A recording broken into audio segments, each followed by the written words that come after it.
All right. Hello, everyone. I would like to welcome you all for the very first AutoMates event brought to you by nice folks over at Prisync, but obviously in collaboration with amazing e-commerce technology like providers, as I will be introducing in a while. So before really jumping into those amazingly packed sessions, will be presented by those nice folks, nice e-commerce experts from various companies. I would like to first of all share more background story maybe about this idea behind AutoMates. So all in all, first of all, let me start with my bit of introduction. So I am the CEO and co-founder of this company called Prisync, which is essentially active in pricing automation space. But today's event is not really about pricing at all. But today we will be doubling down on e-commerce automation game altogether. So coming from pricing automation space, I am personally more generalistic towards automation in general. So not necessarily just pricing, but as we will go through today, we will talk about customer support, shipping, customer value optimization, various other areas of automation.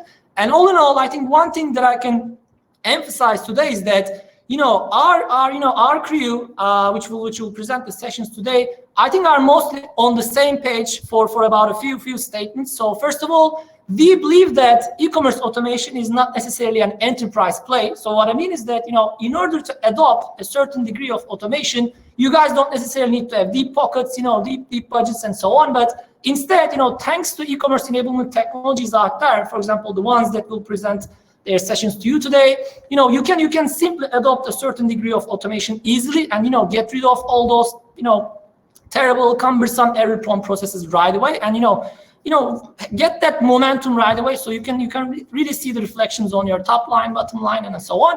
So all in all, this AutoMates idea is actually sort of an alliance between like-minded folks who share this vision, like I said. So namely, we will be Gorgias, Omniconvert, Omnisend, Shipbob, Refersion, and us as Prisync. But this alliance is planned to expand because, like I said, me myself as a software as a service founder and someone active in e-commerce space is already in touch with many exciting vendors out there who are also automating various aspects of the operation. So stay tuned for the coming quarters, coming months or so, because we will be doing a few other events in the coming quarters, maybe some special teams and stuff. But we really hope that this event, this alliance will create the much needed awareness around automation in e-commerce. So people will hopefully have some aha moments, if that's the right way to put it, thanks to these presentations, and they will start thinking towards automation strategies. So without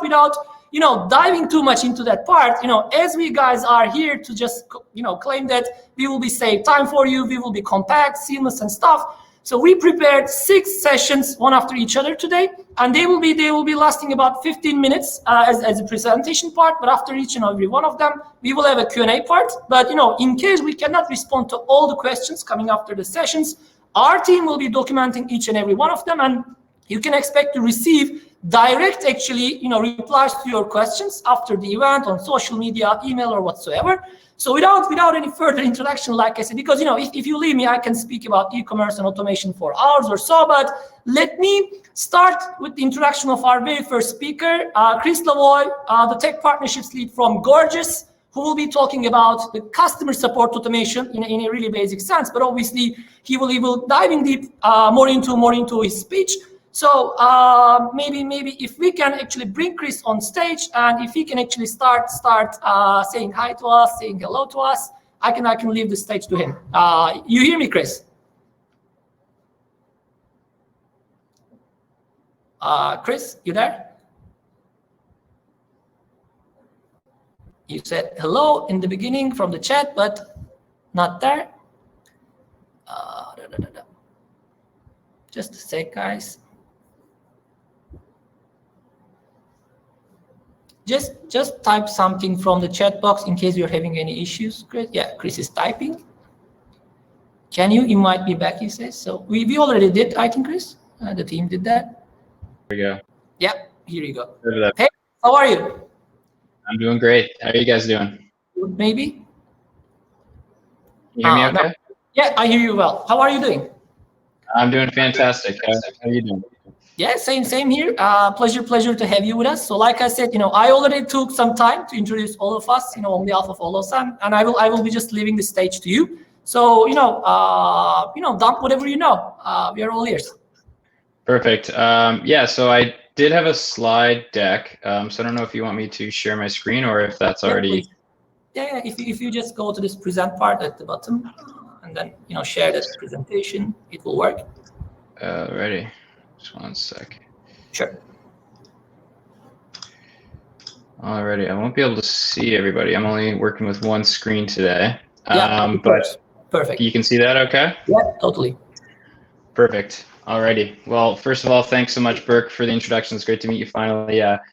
For those who have communicated with Burç over email, he's very excitable and very passionate. And just seeing him introduce today's event, it was great to see that energy in real life. So really happy to be a part of today's event. I think this is a great theme around automation. I think it's really trendy in the industry right now as competition rises, certainly as COVID moves on and more people are flooding to brick and mortar stores. D2C brands are going to have to pivot and really try to understand how they can, level up their retention. And I think automation is a great way to go about that. So I'll be presenting today on behalf of Gorgias, and in my role, I lead tech partnerships, which means I'm trying to find strategic partnerships with other technology companies whose platforms or product, if integrated into our own, can really help level up our product offering to be a more valuable software for our customers. And so today I'll be talking about how you can balance automation and personalization and delivering exceptional customer experience to your consumers. I can just check in. Everybody can hear me still. I can't see the screen. I just want to make sure that everybody can hear and see the presentation okay. All good, Chris. All good. Crystal clear. Love it. Yeah, I'll let you tell me if anything goes wrong. Cool. So first and foremost, the number one goal of a help desk like Gorgias is to make exceptional support the new normal for customers. Going back over 100 years, everybody knows that you want to keep your customers happy. That was always in a brick and mortar sense, so people actually coming into your storefronts. The new digital revolution has brought exciting opportunities, but also a lot of challenges in this regard. So how do you interact and deliver personalized experiences that we've come to expect in a brick and mortar environment? And so that's really challenging to do, but the opportunity is huge if you're able to strike this. And so for us, we're guided by the mission of, okay, let's make it easy for brands, D2C brands online, to really connect with their customers and deliver that exceptional support. So in terms of who Gorgias works with, we work with over 6,000 leading D2C brands in the space of all different shapes and sizes and different industry verticals, as you can see by the some of the logos on this slide here. We were built as a Shopify app back in 2015.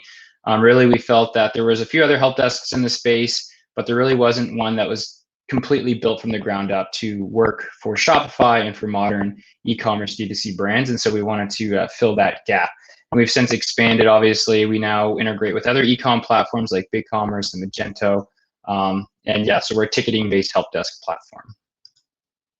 So before I get deep into our product offering, I first want to just set the stage and really talk about why delivering exceptional customer support is so critical in a hyper-competitive e-commerce space that we're in. And so this chart here is provided by a recent Shopify report, which I think is really interesting. And so these different bars are showing you just how big an impact these different pieces of customer support can have on your retention, which is obviously a huge metric that brands are following. And so the bigger their percentage, the bigger impact that it can have on your overall retention. And so, for instance, delivering consistently good service, that's pretty table stakes. Everybody should be striving to do that. And if you max out on this, then it can really boost your retention. And if you do a terrible job, then that's obviously a huge missed opportunity. People want fast and friendly interactions. And so obviously there's a lot of bots and automation out there, which are great. But at the same time, you can't go so far on the automation dial where you're really missing out on connecting with customers to deliver that personalized experience. Obviously, no unpleasant surprises. So no unexpected shipping delays, no unexpected fees on checkout. These are critical components of delivering a smooth customer journey. And then the last piece here is the most important. And so service beyond expectations. And so all these other things should be pretty commonplace. Most brands are doing a pretty good job. But the brands that are really differentiating themselves and the ones that are reaching their year-over-year growth goals are the ones who are going above and beyond And this, 10%, you think this is the smallest piece of the pie here in terms of impacting your retention, but it's actually the most important and the hardest to achieve, right? And so if your competitor is doing a terrible job of this, then they're missing out on 10 to 15% of retention that you're able to capture if you're able to go above and beyond. And that's what a tool like Gorgias comes in. We're trying to make it easy for brands to go above and beyond. And so we've taken this so seriously that we've actually gamified the support metrics and the performance of our brand's ability to deliver that great customer experience. And so one of the most important support metrics that we do track is something called response time, which is how long does it take for you to respond to a customer inquiry.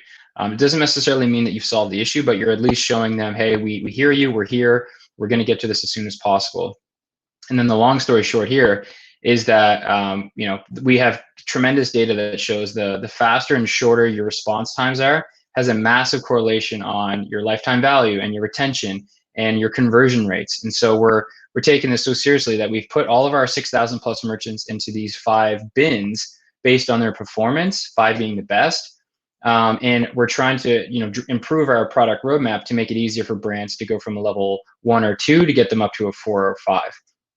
5 being you're responding under 10 minutes. Only 3% of our customer base is actually in this tier 5 category.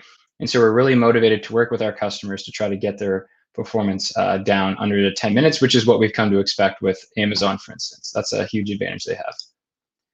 So before we just jump into Gorgias, really wanted to highlight where are traditional help desks falling short. So in the customer support side, what are 3 critical things that brands need to be doing on the support side?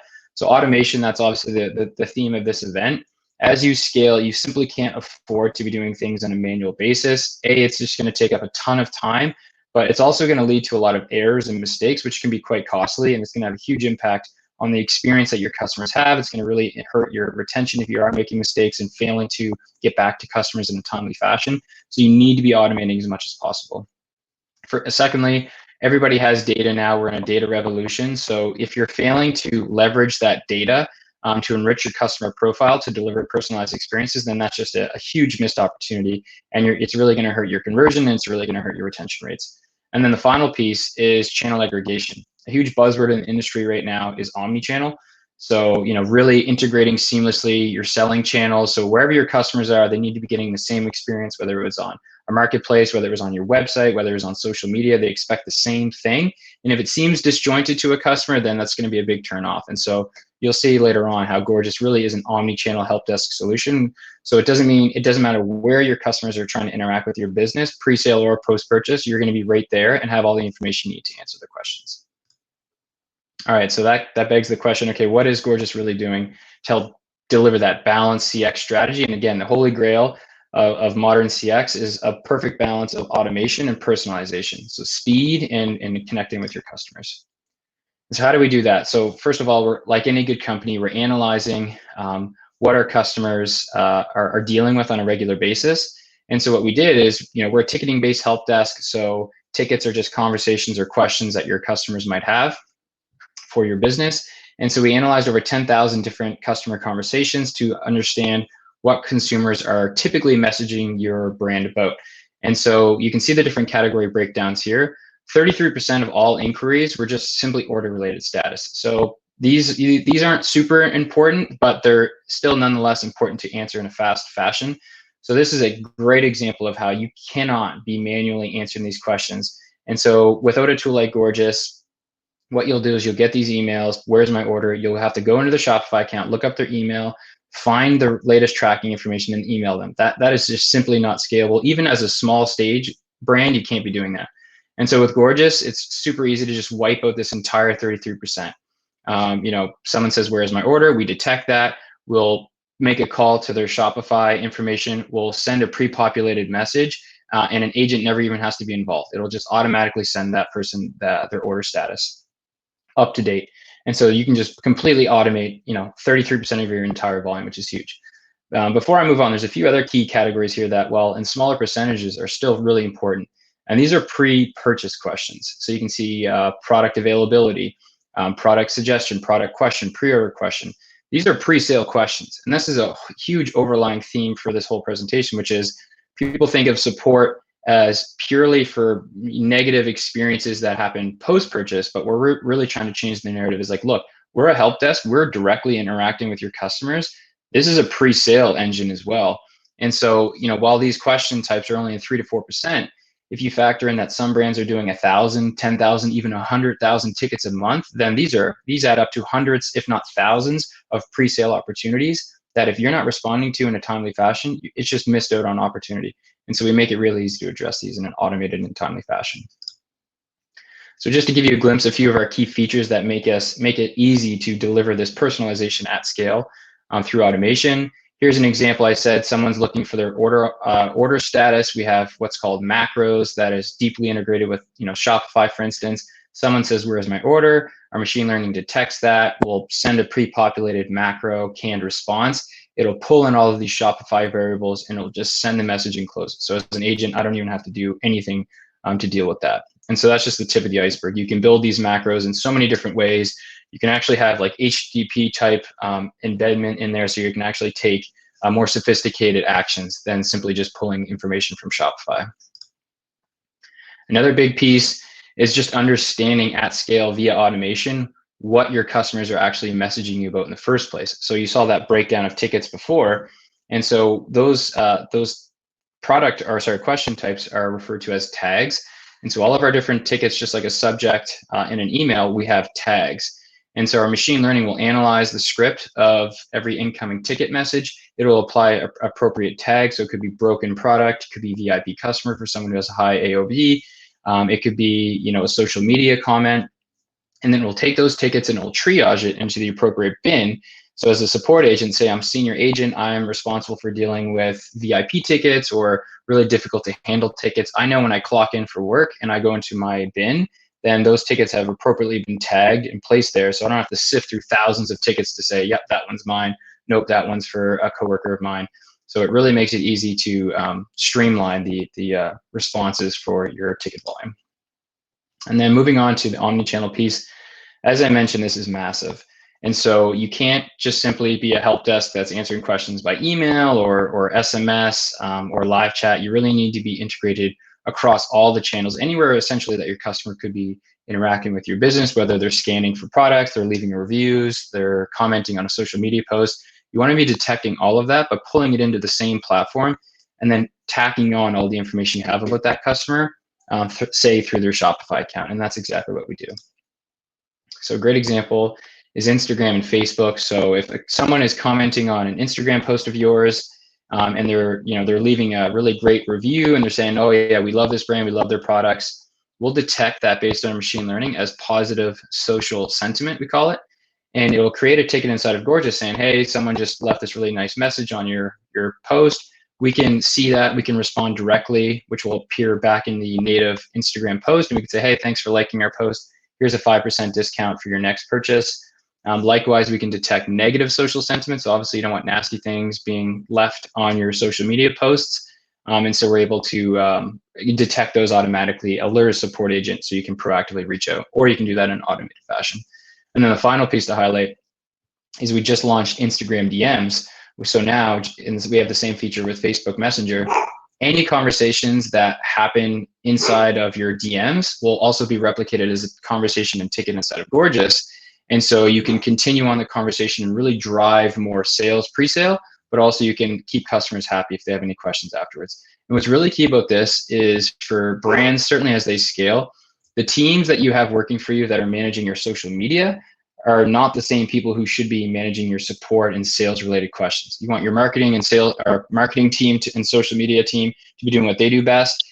So when these conversations come in, they're not equipped necessarily to be answering product and support related questions. So because all of this will be replicated inside of Gorgias, along with all their customer info, it makes it really easy for your support team to drive more sales and keep customers happy. Same thing on the live chat. So, on this front, we know that customers really like to speak with a live agent. Automation bots are really great as well, and I'll talk about that in a second. But live chat is still really important as well, again, trying to keep that balanced personalization approach. And so we know that if a consumer messages into your brand, say through live chat or SMS, they very much have the intention of making a purchase. And so I know as a consumer, if I'm even going to take the time to engage in live chat, I definitely want to make a purchase. And the data shows that 76% of customers do have the intention of making a purchase. And so you need to be answering these questions as fast as possible in a timely fashion, or you're going to miss out on opportunities, because people aren't going to stay on your website for 10+ minutes. So if they do message you in, it's a huge opportunity for you to drive your conversion rates up. And then back to the automation front, obviously live chat is great, but it's, it can only go so far on the scalability front, and you can't be available all the time. And so what we've just released to really enhance the automation features is we've launched our self-service flow. And so you can imagine you go on a website, a brand that you've shopped with before perhaps, you'll see a little pop-up widget on the bottom right. And what you can do is just enter in your email, phone number, or tracking or order number, and you can take any action you want. So you can basically get answers you want yourself as a consumer without actually having to talk to an agent or talk to a bot. So you can track your order, you can return it, cancel an order, report an issue, or if you need help, you can escalate it to a live agent. And so this is huge in terms of automating up to 40% of your entire ticket volume. And what's great is you're not having to create tickets inside of Gorgias, which could lead to delays or could lead to misinformation being translated. So this is a great way to deflect and automate a heavy chunk of your entire support volume. And then finally, we track a lot of different metrics inside of Gorgias. Obviously on the support side, we do first response time, resolution time, one-touch tickets. But we also, as I've been talking about, are trying to make it as easy as possible to drive sales through support. And so we track all of that as well. So an easy example is, Burç's a customer of mine. He's messaging me about a problem he's having. I help him out. He's happy. I say, by the way, I see that you're a big fan of our orange soda. Just so you know, we're about to launch our blueberry soda. I think you'd be a big fan of. Here's a 10% discount code. Hope you have a great, 4th of July weekend. He says, well, that's great. I love orange soda. I'd love to try that out. He clicks on that discount code, boom, it gets tracked as a sale.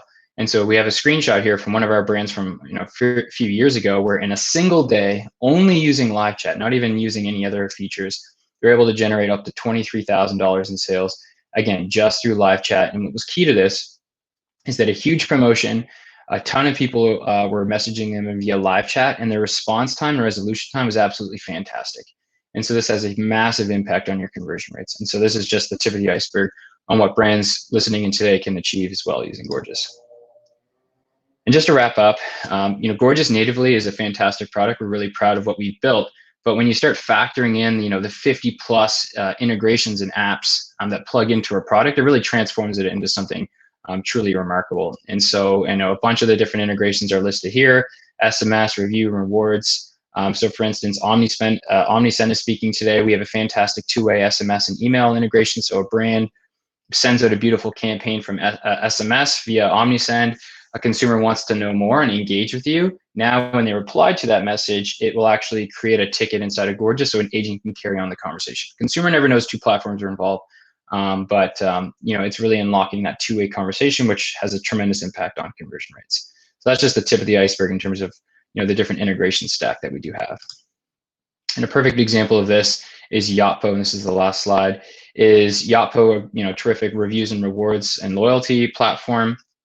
We now have this beautiful integration with them, where inside of Gorgias, so this is what a ticket would look like. You can have your conversation here. You see the customer information here, and now we have this Yotpo widget, which is displaying all the loyalty and review information. So we can see how much loyalty points they have. We can see how many reviews they've left, the average reviews, etc.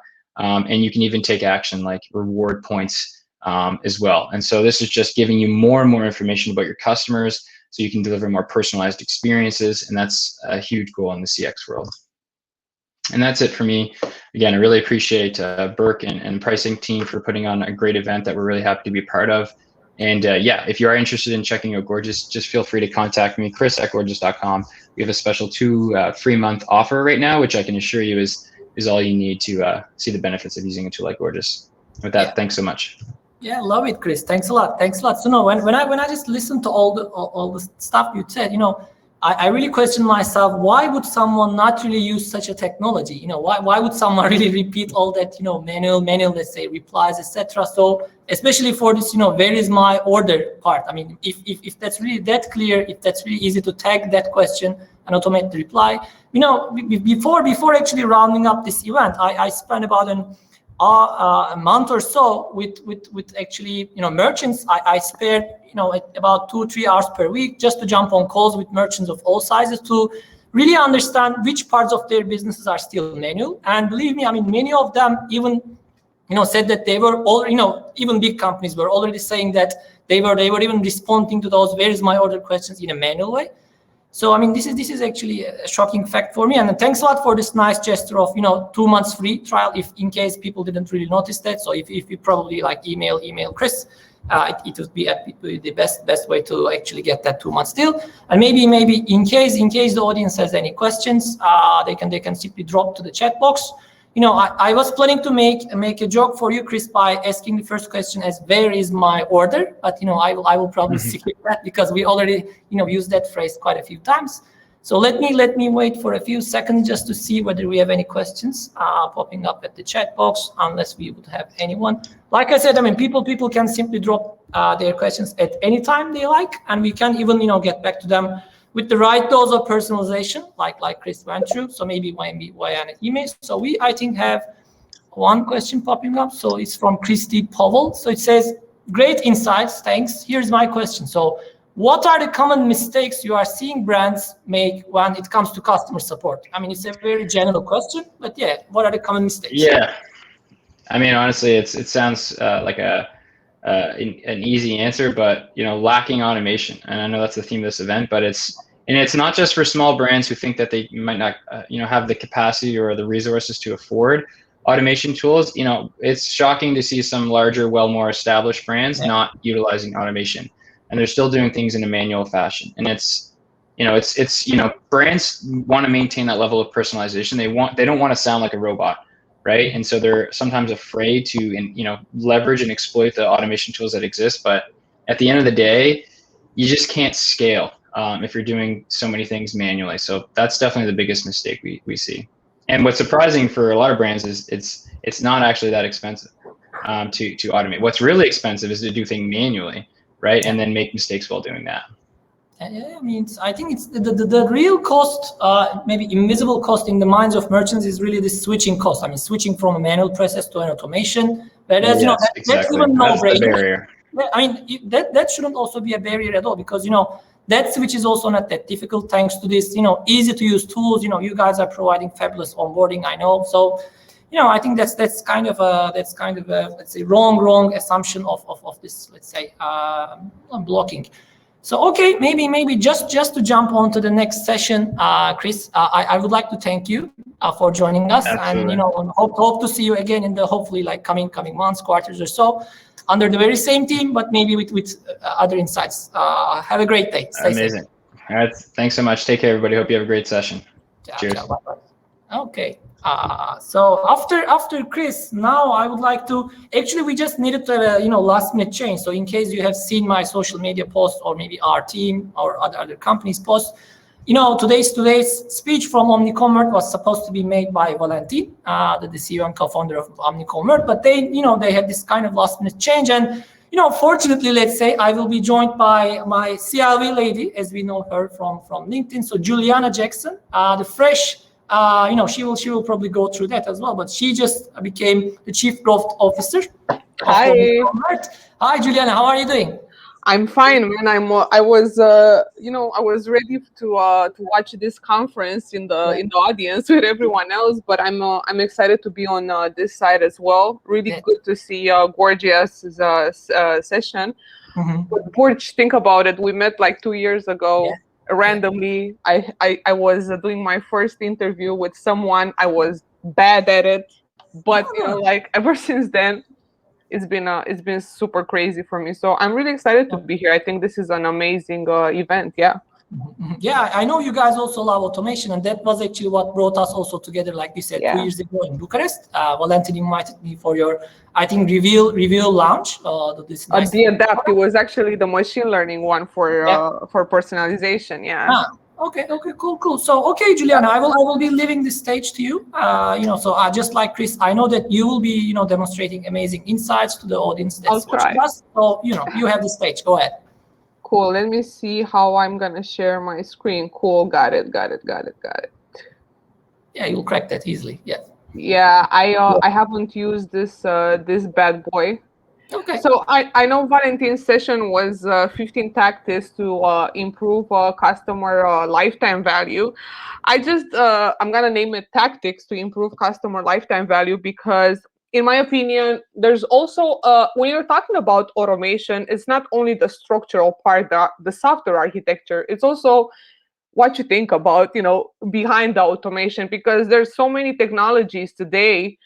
Like the tool market has exploded, but unfortunately a lot of the times these automations don't have a ground to stick in because the company lacks knowledge, or there's like a huge gap knowledge when it comes to growth, which happens due to lack of internal alignment, working with different agencies that are not aligned with the company's profit formula. So all these automations are great, but they need to stick on knowledge.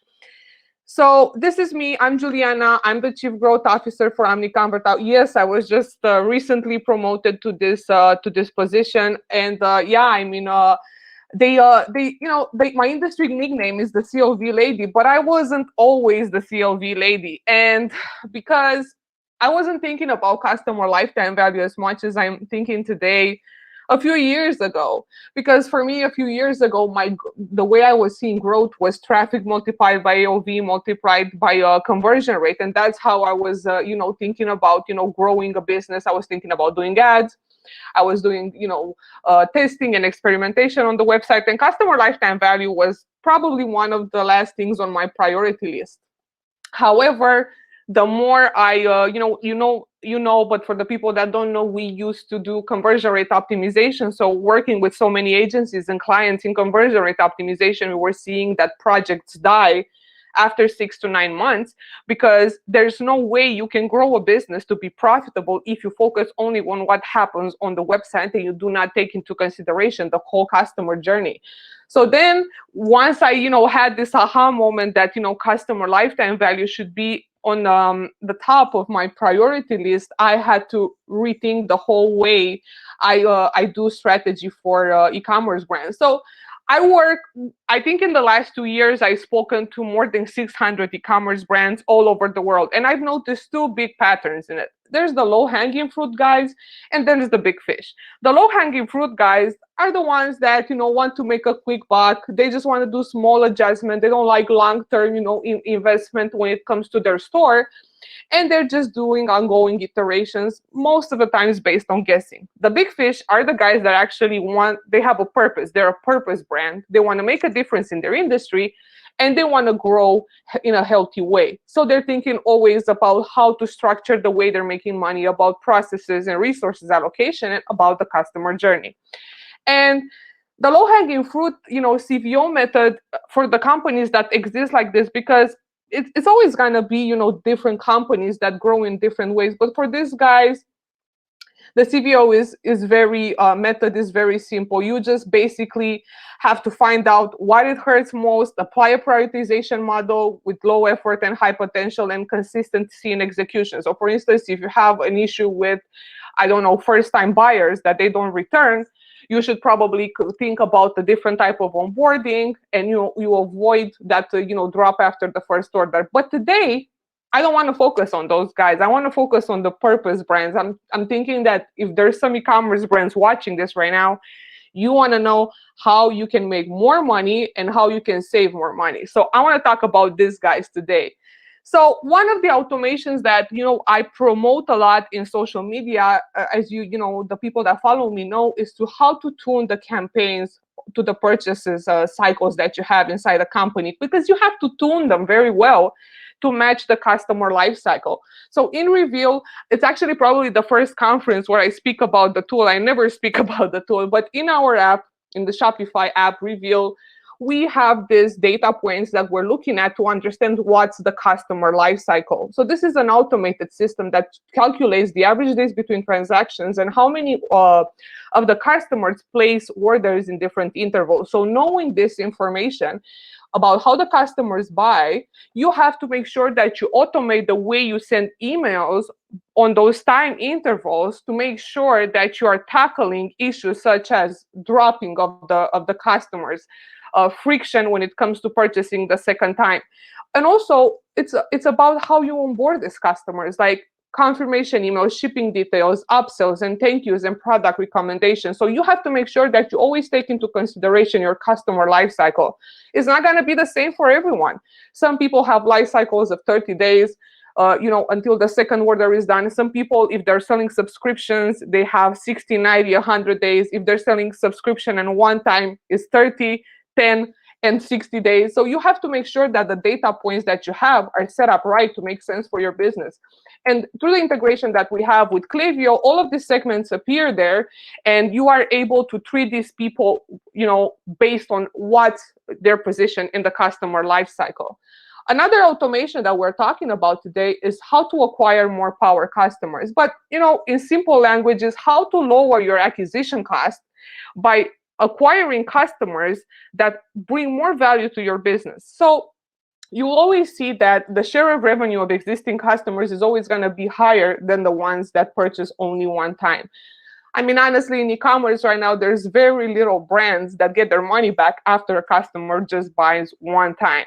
So you want to focus on the repeat customers. So if you want to do a great automation, you should, think about RFM segmentation. So this is my favorite topic. I don't want to go too far into this because I will probably never stop. But RFM is a proven customer segmentation methodology that focuses on 3 data points: recency, frequency, and monetary value. Knowing these things, you will understand something that I call, and us here in the COV, community, we're calling transactional goal. So this is your transactional goal. You know when people buy from you, how frequent and how much money they spend in your store. So in Reveal, using our integration with Klaviyo, you will get some very meaty customer segments that you can use to make sure that all the campaigns and the flows that you're sending to them are fit with who they are as a customer based on how much they buy from you and how much they spend in your store. So here are 3 types of segments that we send into Klaviyo that are customers like soulmates. They're not too many customers, but they're very profitable. So you can make sure that these customers are always happy, but they're great for you to use as a pattern for lookalike audiences. So you can acquire more customers like that on a cheaper price than you would be if you would spray and pray and just bring shitty traffic to your website.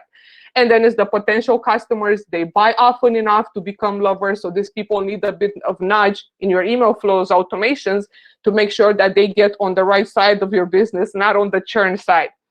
And basically, the thing is this: you are sitting on a lot of gold. You're sitting on customer segments that you don't even know you have, but they are there and they can help you increase your profitability, your customer lifetime value, but also lower your acquisition costs, because you can use the template of your best customers to acquire more like them.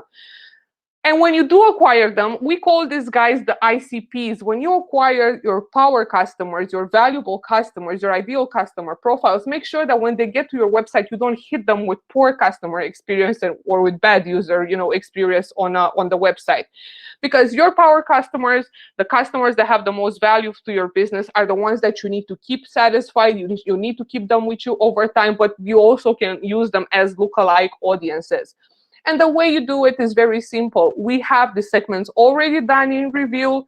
They can be sent, again, to your email provider, your email service provider, but also they can be sent to the Facebook pixel, so you can attract people to your website to purchase from you, that have the same value or have the same potential value as your best customers.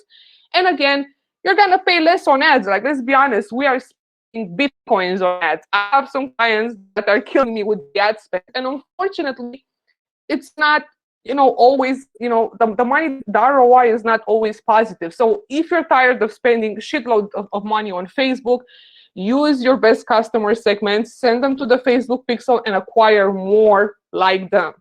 And again, this is just, I'm showing you what's the context of the Facebook lookalike. You should have between 1,000 and 50,000 people per, per segment. And, that's the type of people that you want to attract. So the more you have, the better Facebook is going to learn how to bring you better customers. I mean, we talked about segments, we talked about customers, we talked about acquisition, but we should talk about the product. So for me, the most important part when it comes to an e-commerce business is the product.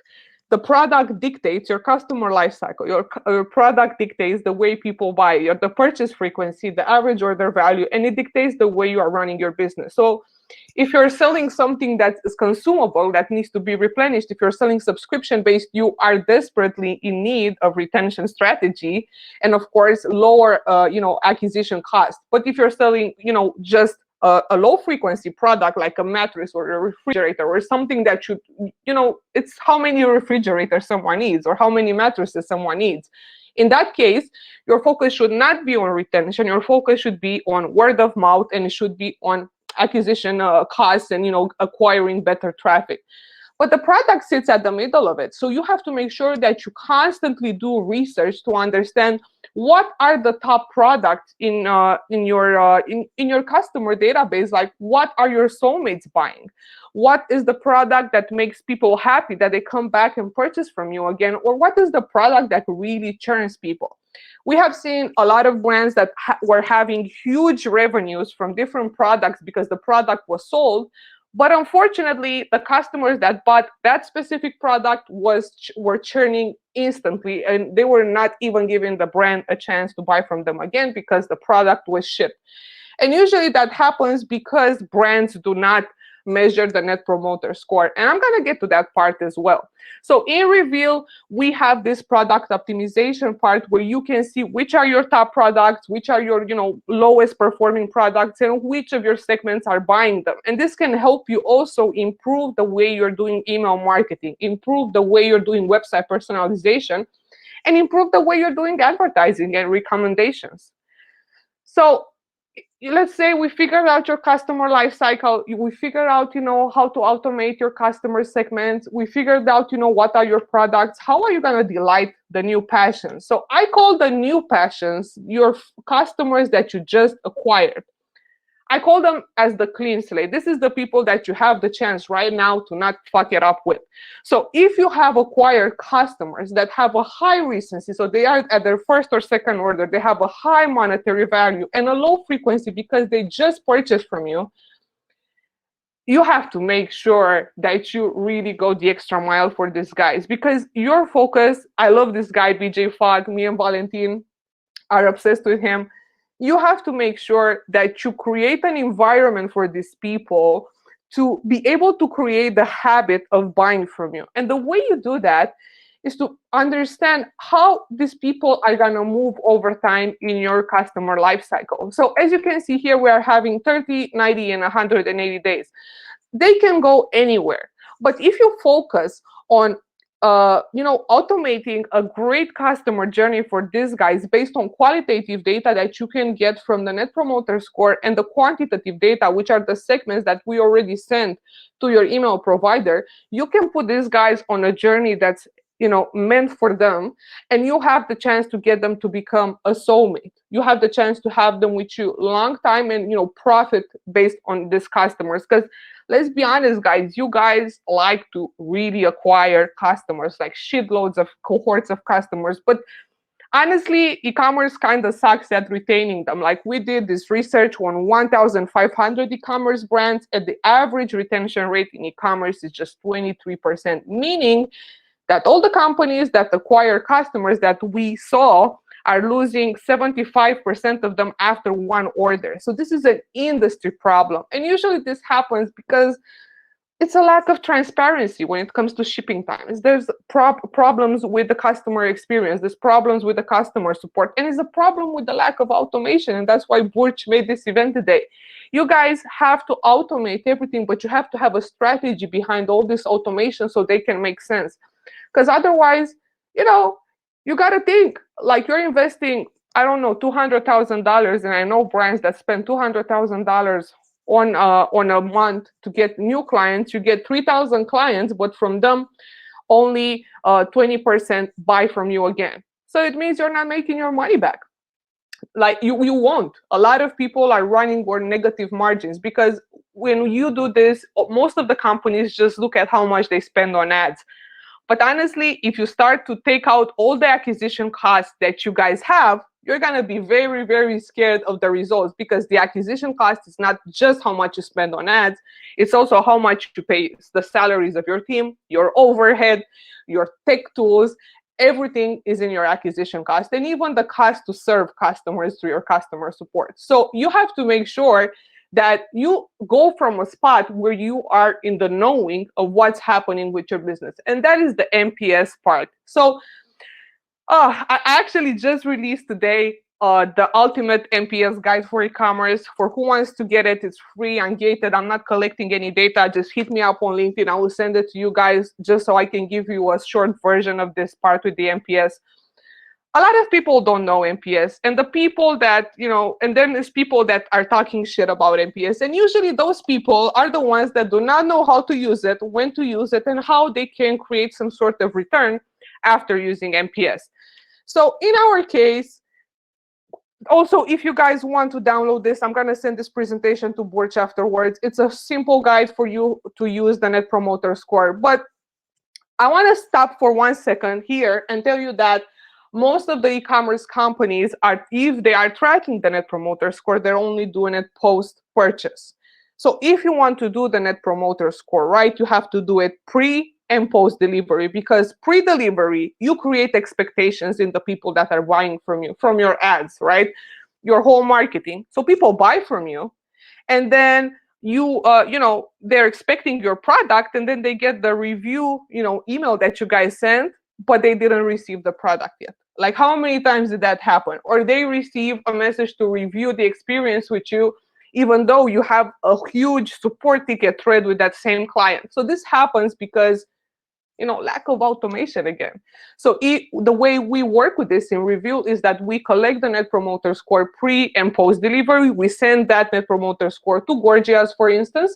And when your customer support team receives a ticket, it might be from one of your soulmates, it might be from one of your new passions, or it might be from a customer that, customers are shitty too. Not only, let's be honest, there's some crazy customers out there, but that's the secret of the Net Promoter Score and the RFM segmentations, because your customer support team will know, your email marketing will know, your ads will know. So you have to make sure that you protect yourself against acquiring more people like that or entertaining people like that, and try to focus more on the people that actually bring value to your business and love your brand.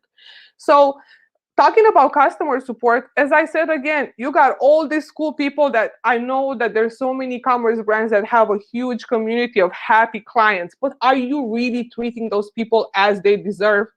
I mean, you have to identify who they are. And the Net Promoter Score and the RFM segmentation automation that we provide to brands is the one that's going to tell you exactly who is who, how much value do they bring to your business, and how much is it worth for you to invest. Because all the customer supporting is the cost to serve.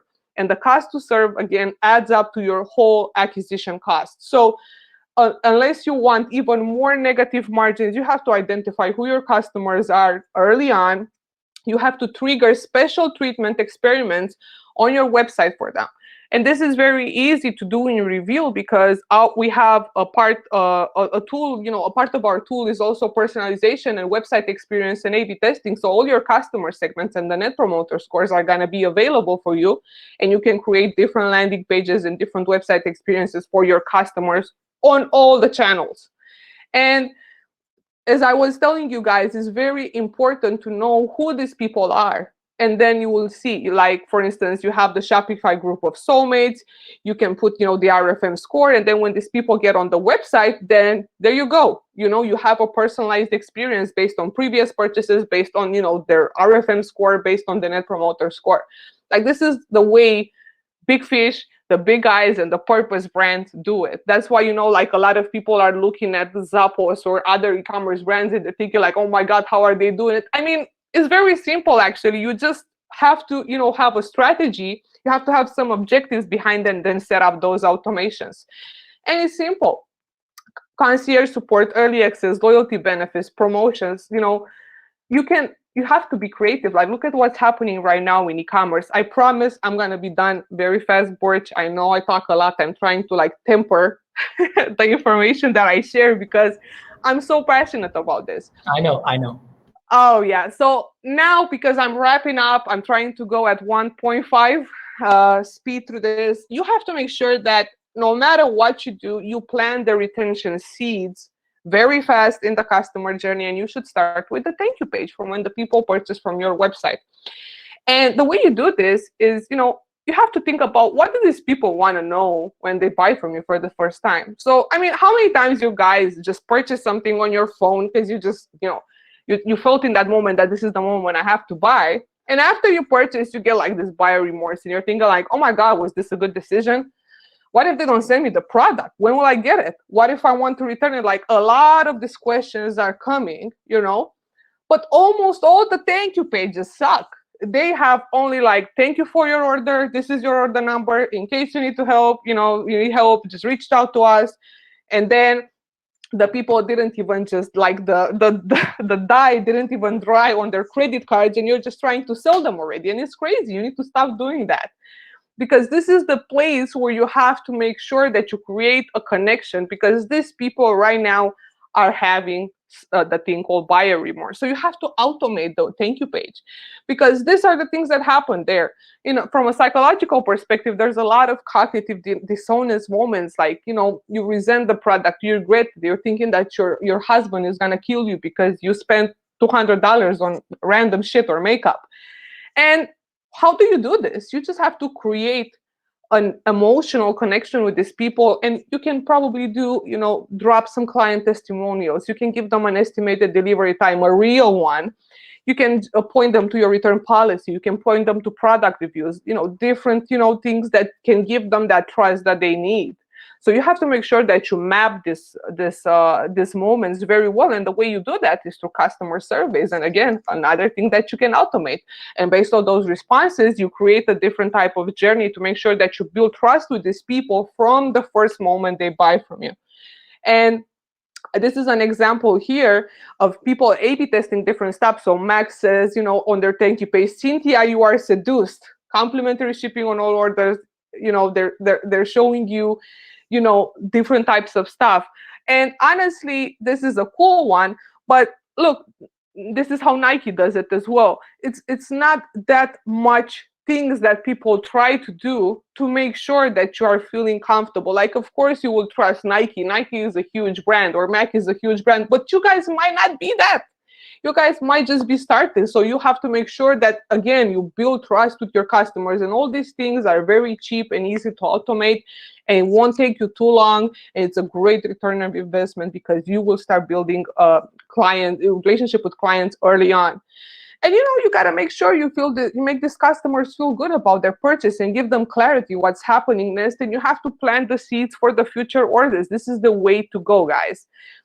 One of the last things that I'm going to say, Burç, something again that you can automate, is the unboxing campaign. This is the only marketing campaign that has 100% response rate, and yet a lot of unboxing, experiences are bad. And this is the way you guys can really, really stand out and make that customer feel great about purchasing from you. And, you're sending your order like a Trojan horse, like they're waiting for a blanket, but then, you guys send them a very nice, I don't know, eye mask or an eye cream or something.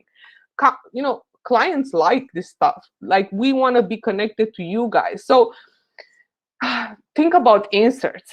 They're not expecting it. They are cost effective. You can personalize this based on the RFM segments that I was talking to you guys earlier. The cost of delivering the message has been already paid. Like, you just drop it in the box. You can do different cross sells that are highly relevant for the customer, because if you guys have set up that segmentation automation and the Net Promoter Score, you will know exactly what to tell these guys to go next. And I mean, it's also a good way to get rid of products that don't sell that well. Like, maybe people didn't give them a chance. And honestly, effective inserts increase your customer lifetime value, because they do that on autopilot. It's already automated. And it's a great way to, give delight to people and get them excited, because afterwards, they're just going to go ahead on social media and talk about how amazing your unboxing experience is, and that, user-generated content is only going to bring you more and more sales. So there you go. This is an example here from Chewy. Like, these guys are really, really doing it good. They're sending them, drawings to their customers. Like, yeah, it's such a cool thing to do. And this is the type of things that you guys, need to think about. Like, you have to think about the whole type of journey that your customers have.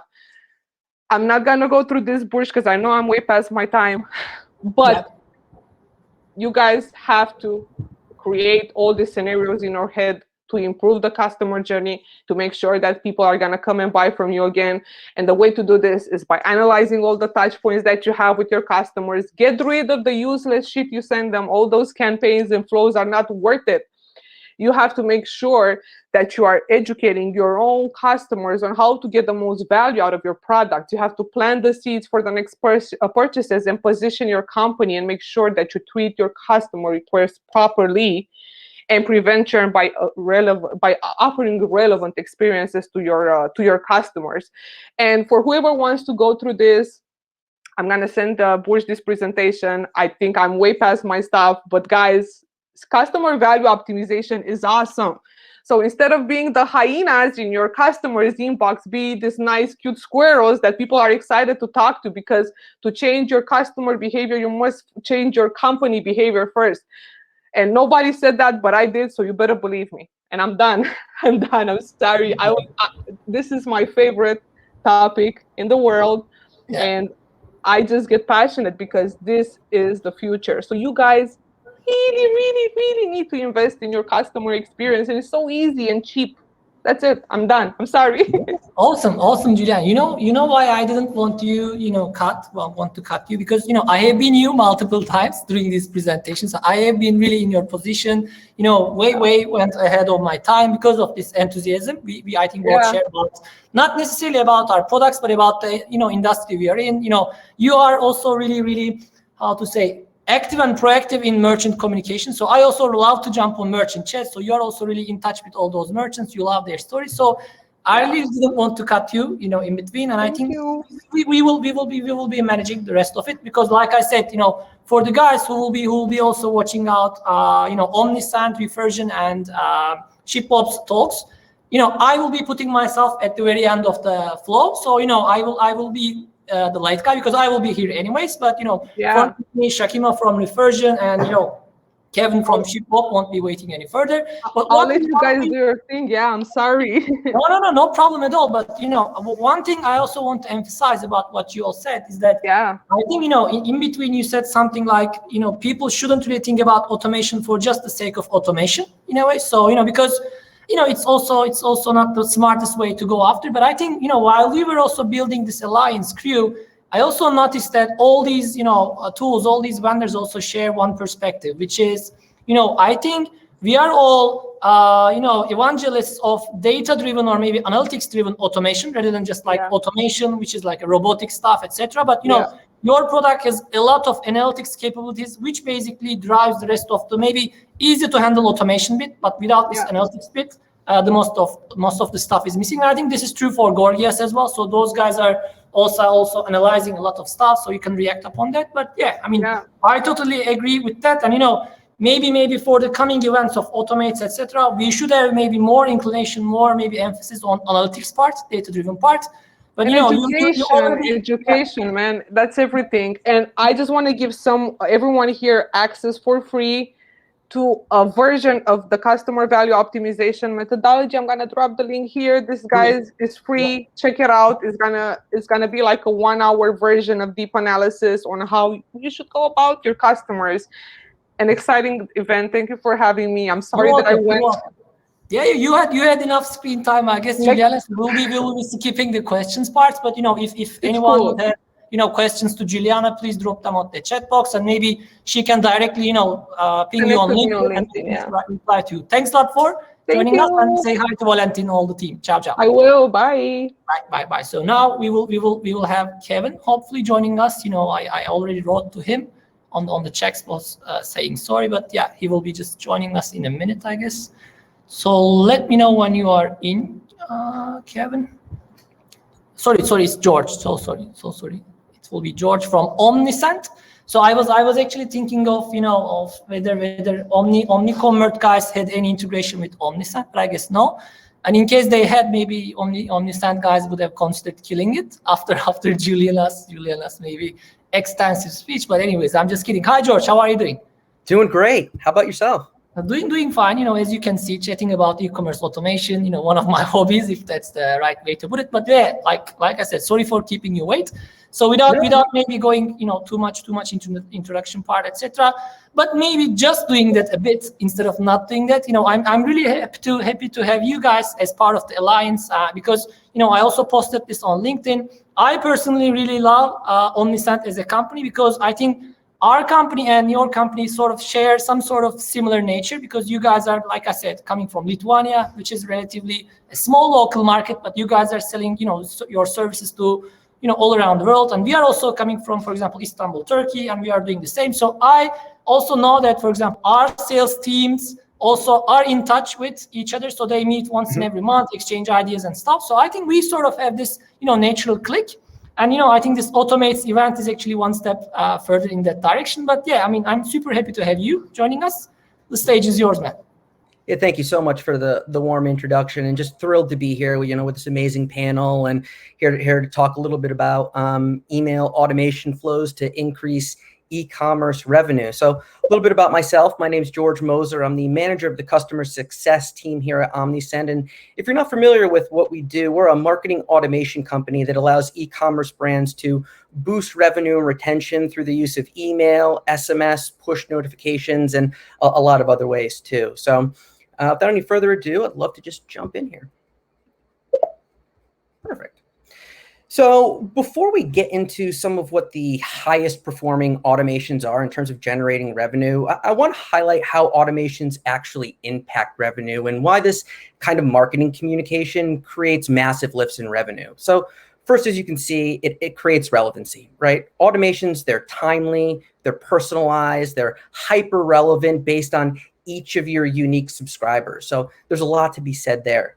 Second, it boosts retention. Right? Subscribers that enter any type of automation workflow that you create, they're already familiar with your brand. They've subscribed to receive your emails or have an interest in a particular product that you may offer. So now that you've captured that interest or that intent from a potential customer or current customer, it's a lot easier to push them down the sales funnel to convert. And then last, right, it allows you to measure the effectiveness of your marketing campaigns across a variety of touch points. And Juliana mentioned this as well, the customer journey, right? Customer mapping. There's a lot of phrases that go into that. So with automations, you can clearly see what messages worked and didn't work in that specific automation flow and convert to help convert those contacts into customers. And then from there, you can make data-driven decisions to test out, new ideas to optimize the customer journey to further increase revenue.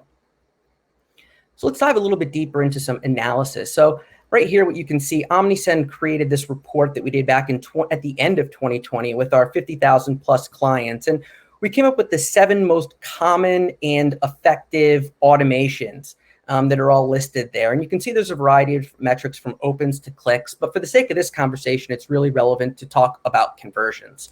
So the first one, which is the most performing, with a staggering 51.94% conversion rate, is a welcome series. Abandoned cart with 22.89% conversion rates. And then a lapsed purchase automation, which is just over 21.25% conversion rates. And for those that aren't familiar with what a lapsed purchase is, it's a customer that's made a purchase but have gone dark a very long time without purchasing again. Other terms you might know that are similar and fall into this category are reactivation and workflow initiatives too. So let's talk a little bit about the first one, right? Why do abandoned carts, succeed so much? Well, it's plain and simple. They are the most potential out of any customer that you have to convert. They're at that 1 yard line. They've been to your website. They've viewed your products. They've gone to a specific page. They put it in their cart. So they just need a little nudge to get them to convert. And if you look at this diagram on the right, this is a breakdown of the top 6 reasons why people abandon their cart. And I mention this because if you remember in the first slide, I said that creating relevancy is one of the top 3 reasons why automations generate so much revenue. So when creating an abandoned cart automation, make sure that your messaging loosely recognizes these options. Now, I'm not saying that you should create a message that says, noticed you abandoned a cart probably because your site was having technical difficulties. We see this 4% here.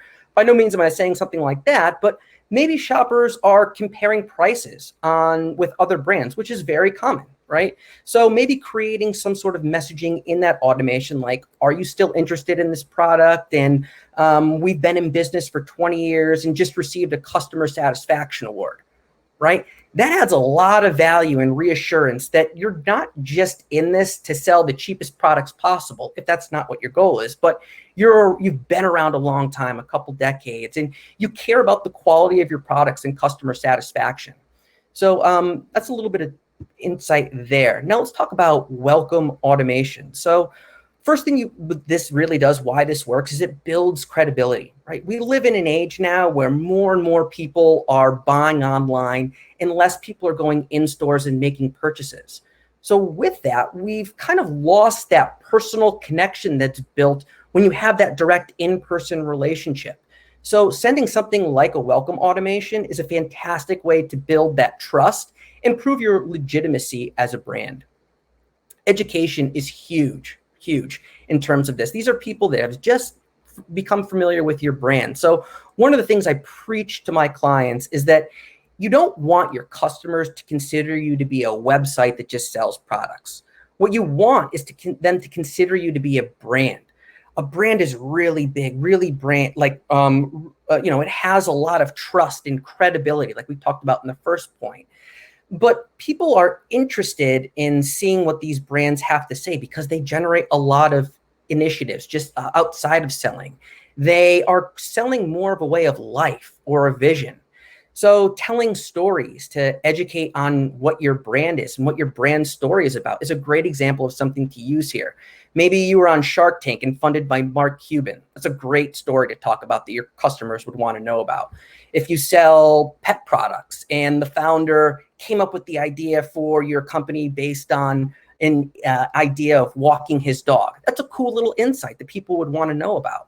So educate them on certain things as well, adding additional value. Maybe you have a blog where you generate a lot of content that you can refer them to, or a unique proposition, right? If you have a rewards program, maybe there's something where if a customer refers 5 people, they get 10% off their next purchase. There's a lot of education from a lot of different areas that you can use at your disposal. Incentivize new subscribers, right? Use some sort of special offer, maybe free shipping or a discount on their next purchase. These are a lot of ways as well that work to make these welcome automations very effective. And last but not least, show appreciation, right? Everyone wants to feel appreciated, loved, cared for. And the study here by Invest, shows 74% of email subscribers expect to receive a welcome message. So do them that favor, make them feel like they're welcome and appreciated, and send that to them. And then last, we have the lapse purchase automation. So why do these work? Well, they work because they're repeat customers. And because they're repeat customers, you know who they are, what products they've had. And that's kind of half the battle in understanding how to create a relevant, personalized message to somebody to get them to convert again. And in fact, repeat customers, spend 7x more than first-time purchasers. So over a majority of your sales are coming from these repeat purchases. And having that automation in place is going to be critical in terms of receiving the most sales possible, right? So automations, these are segmentations and automations work really well. And in terms of this, I talked about this a little bit, right? How you can leverage certain customer data to understand who they are and send that relevant material to them. So if you sell makeup and you know that your the blush product, it lasts about 30 days, create a reactivation automation 20 days after they've made that purchase and encourage them to repurchase that product again. Right? Using that segmentation to send the right message to the right person that's purchased before that lapsed customer is really powerful. Understanding purchase frequency. This varies from product to product and business to business, but use your customer data to collect the average time between the first and second purchase, calculate it between the second and third or third and fourth, and then from there, you'll have the information at hand to know when the right window of opportunity is to reach out to your customers for a variety of different initiatives. And then lastly, I touched base on this a little bit, sending the right products, right? So we want to send the right message to the right person. So if you sell t-shirts, for instance, and you only sell red, white, and blue t-shirts, but in the next coming weeks, you're going to be releasing a new purple t-shirt, right? Create a segment of everybody that's purchased red, white, and blue t-shirts, and let them know about this purple product that you have. Chances are they're going to buy because they are that brand advocate. Leverage things like social proof. This is a great way to, show that you have a wide presence. In all aspects of life, social proof works. And then for selling things and products, this is a stellar way. So just attach maybe a review in there in your messaging to show that other customers really appreciate you. Replenishment orders as well, which is one I talked about in the example for the blush feature. So there's a lot of ways that you can go about leveraging automations to generate revenue, but just make sure you're focusing first and foremost on creating these three and optimizing them to their fullest capabilities. If you guys have any questions, you can reach me. My email's right here, always available. But I want to thank everyone for the time today, and really excited to be here. Yeah, we thank you for your time, George. It was really compact, and to the point presentation, I guess. And I think people are already, let's say, familiar with this notion of email automation, because this technology has been in the market for a while, compared to maybe other automation areas. But yeah, I mean, let me check whether we have any questions. Sure. Yeah, I think we have one from Chris Granger. So says, I already have all three automations you mentioned enabled, but I have others that are outperforming them. Why do you think that's happening? Yeah, I think that's happening for a couple of reasons.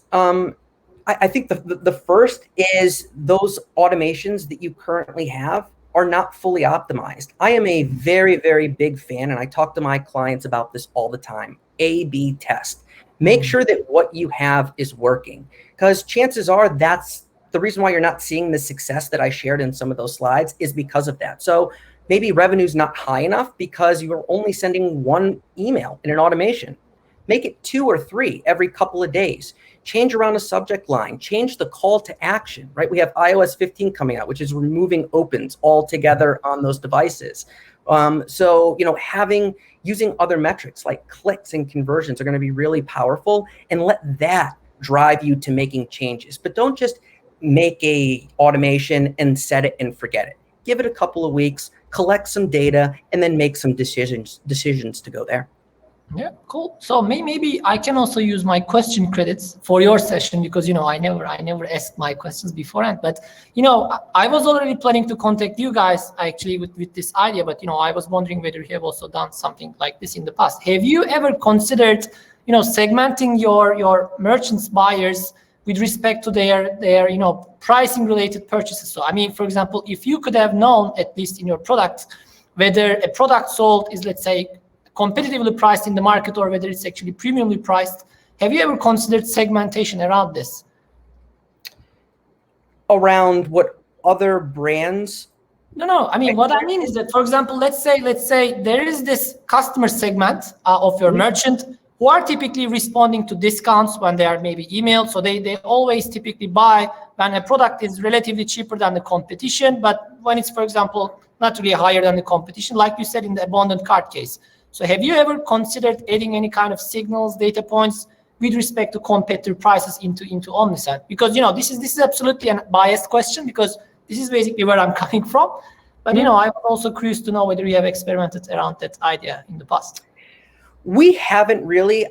I'd have to have a deeper conversation with my client to really understand what their motives are in doing that. Are they seeing a lot of sales, shifting, a lot of momentum going that way? If so, I'd like to refrain from mentioning, other customers or other products, but focus on what they can control. But we can be able to create rich segments of, let's say, VIP people that have ordered blue t-shirts that have an AOV of over $100, and sending unique messaging to them, because we might consider those our VIP customers, is very important. And us having that information in Omnisend is crucial in terms of our clients being able to see massive success.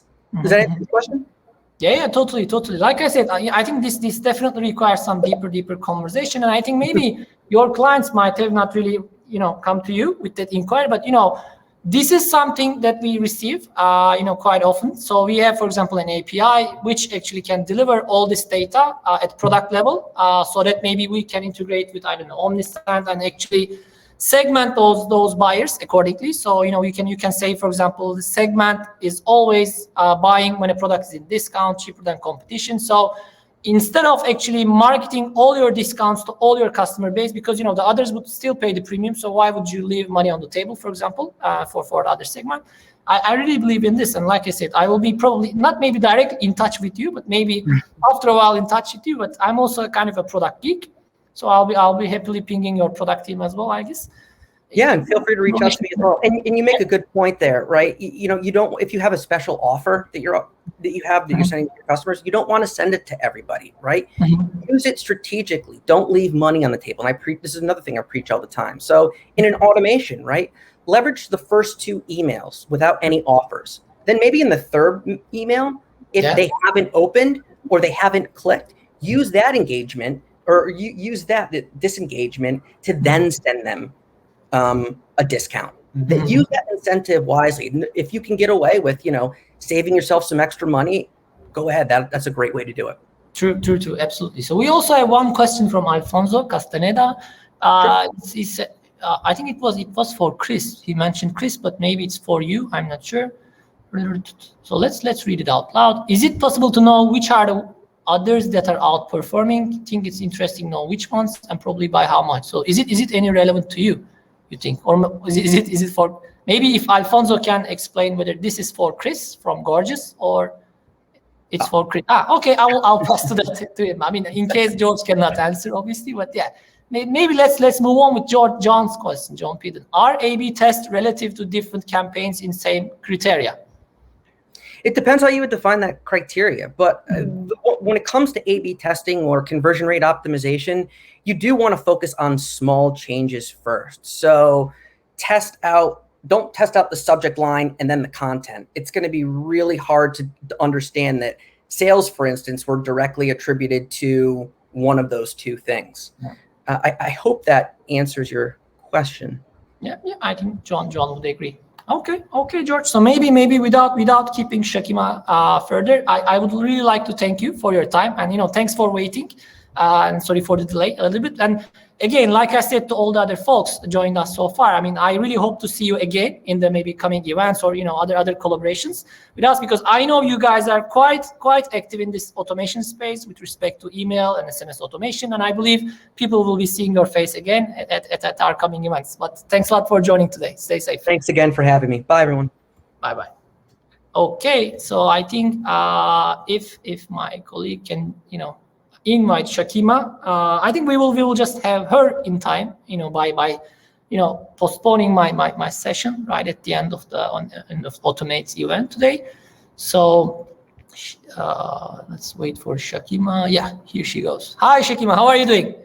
Hello, I'm doing well. How are you? I'm doing fine as well. So, thanks a lot for joining us today. So, we are just in time for your session. So without maybe spending too much on introductions and stuff, you can do your own job with introductions. But I mean, I would like to thank you for joining us on behalf of all the hundreds of actually attendees that are joining us today, honestly.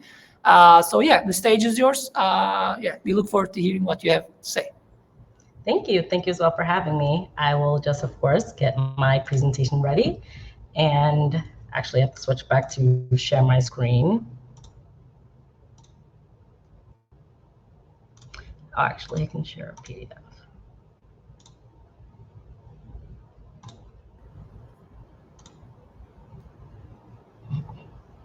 Just waiting for that to be ready. A few more moments. Yeah, no problem. You hit the share button, right? And then you're uploading something, I guess. Actually, I'm uploading the presentation and sharing it that way. Okay, totally, no problem. Maybe you can just simply start with your introduction. I think you can do this without slides, right? So maybe true. yeah. I'm sure you will do a great job with that. So yeah. Okay, well, hi everyone. I'm Shakima Franklin. I am the Senior Solution Specialist at Refersion. If you're not familiar with Refersion is a performance marketing platform that enables merchants and brands to run their own affiliate, influencer, or partner marketing program. My role specifically is to help merchants get integrated with our platform, go through solutions for any unique use cases they have, or to help them meet business goals and objectives. And my presentation is ready, so we can dive into that.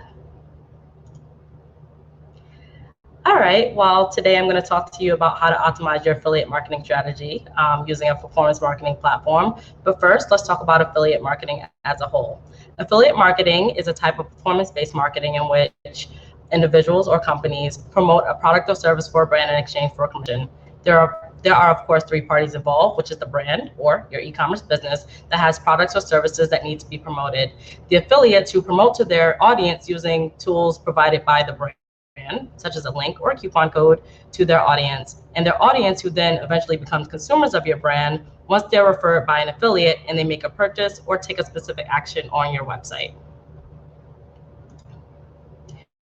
Of course, with affiliate marketing, there are different types of affiliates and everyone promotes in their own way. I always advise you to work with the affiliates that best complement your brand or business model, especially considering that there's D2C, where you're selling direct to a consumer, or you're selling to another business. So different affiliate types might work for different business models.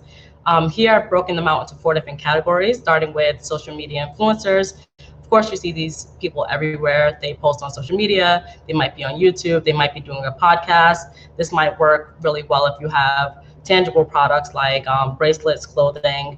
Publishers who promote with content, whether that be email newsletters, they have a media website, they have blog posts, and they have their own list of subscribers. This kind of content might be best for customers who need to make an informed decision. So they might need to be educated about your product or service a little bit more before they might convert. Brand ambassadors. This does overlap a little bit with social media influencers since they can be on social media, but this also includes those who are giving word of mouth referrals to their friends, maybe offline. And last, we have PPC or pay-per-click and coupon affiliates. This involves affiliates who promote via paid search ads or they have deal sites. If you already run your own paid search ads, it might not make sense to work with this group, but if you don't, might as well leverage the knowledge they know for the ads that they can create and the campaigns they may run. Once you decide on the type of affiliates that you work with and that best complement your brand, of course, you'll want to measure their performance to make sure that they're actually driving results, especially if they claim that they will. You want to see the proof in the pudding. So you can leverage a performance marketing platform to help track the sales, attribute which affiliates are driving most revenue, along with calculating commissions for you and managing those payouts. So how exactly does performance marketing software help with automation? In addition to tracking the attribution, it gives your affiliates the tools they need to start promoting for you without you having to manually distribute them. Examples include a link directly to your site, a coupon code. There are other ways for them to track, but those are the main ones that are used in affiliate marketing.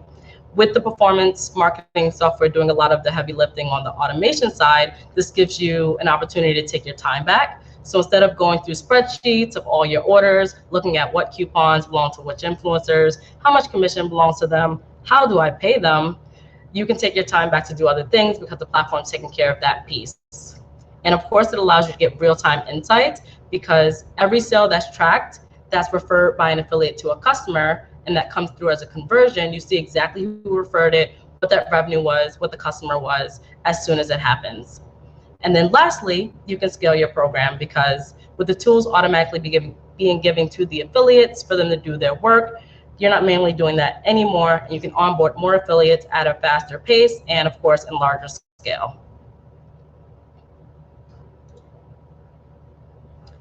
Performance marketing has been known to lead to better ROI, especially some businesses are starting to increase their marketing spend in performance marketing channels such as paid search or affiliate marketing.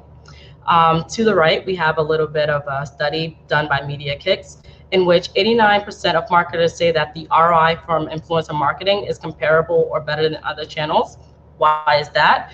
Performance marketing is a type of marketing in which you pay only when you see results. So essentially, there's no upfront investment because you're not paying them before you see that there's a conversion. They're going out, they're promoting your brand. When they make an actual sale, that's when you pay them a small part of commission. So in turn, you see a better return on investment since there wasn't much investment upfront to begin with.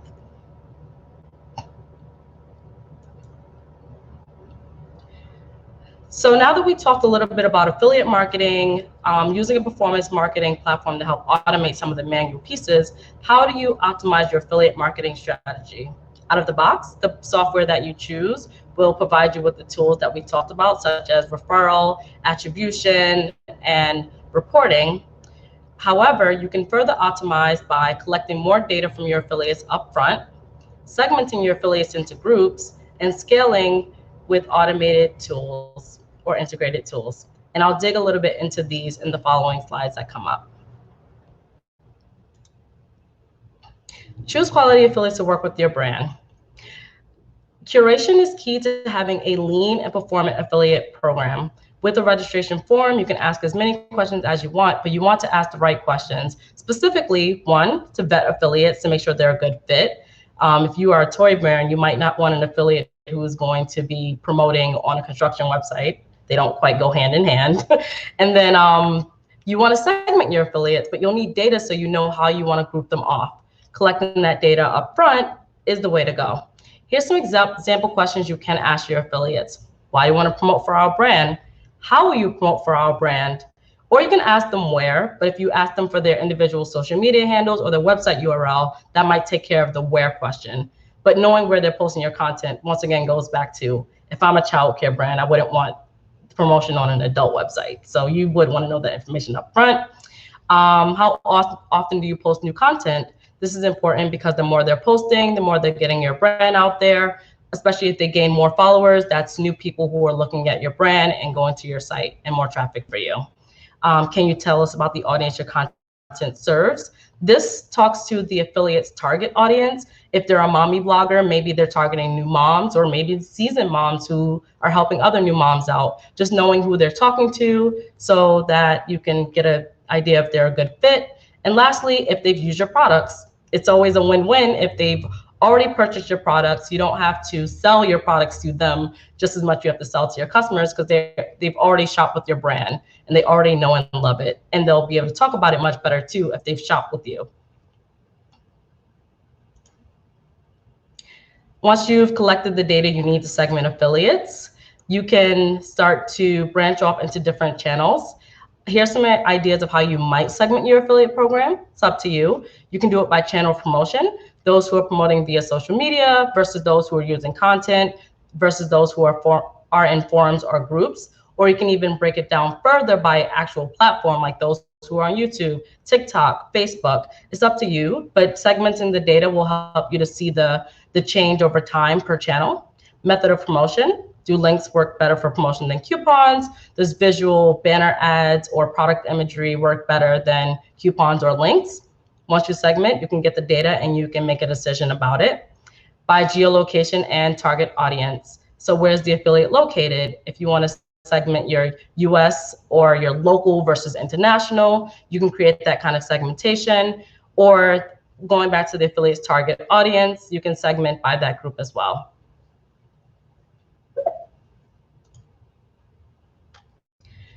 Once you have your affiliates, of course, you need to keep them engaged, because a disengaged affiliate might eventually stop promoting for your brand, especially if they're promoting for other brands and they're fighting for their attention. You want to keep them engaged. If you have a platform that is integrated with an email service provider, actually one that you already use for your customers, you can use that for your affiliate group as well. You just create a separate list for just your affiliates or ambassadors. And with a direct integration, you might be able to plug in a few numbers and they'll automatically go to a list of your choice. Or if there isn't a direct integration in place currently, you can use something called a workflow automation app or platform. And if you're not familiar with this, workflow automation apps help to connect different apps or platforms that aren't directly integrated today. An example being Zapier. You you sign up for Zapier, you say, I want something from a Google Sheet to go into my, I'm trying to think of a good example. I don't know, send an email to someone, Slack. You know what? Every time a new row is added to the sheet, send me a Slack message. Those platforms aren't generally integrated, but that workflow automation app helps to bridge the gap. Same with the affiliate marketing communications. Whenever there's an affiliate added to my program, add them to an email list from my platform so that I can communicate with them later.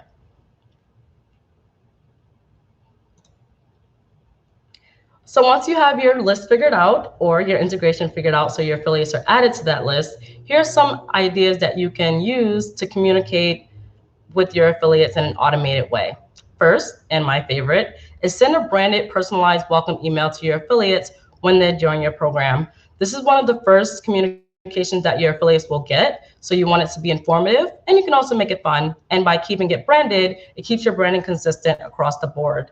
Some examples of information to include would be, of course, the referral tools, so they can get started right away from the email, such as their link or coupon, a link to the dashboard if they have one so that they can log in, and maybe even a link to a help guide so they can get started. Next up, we have setting up an onboarding series for your affiliates.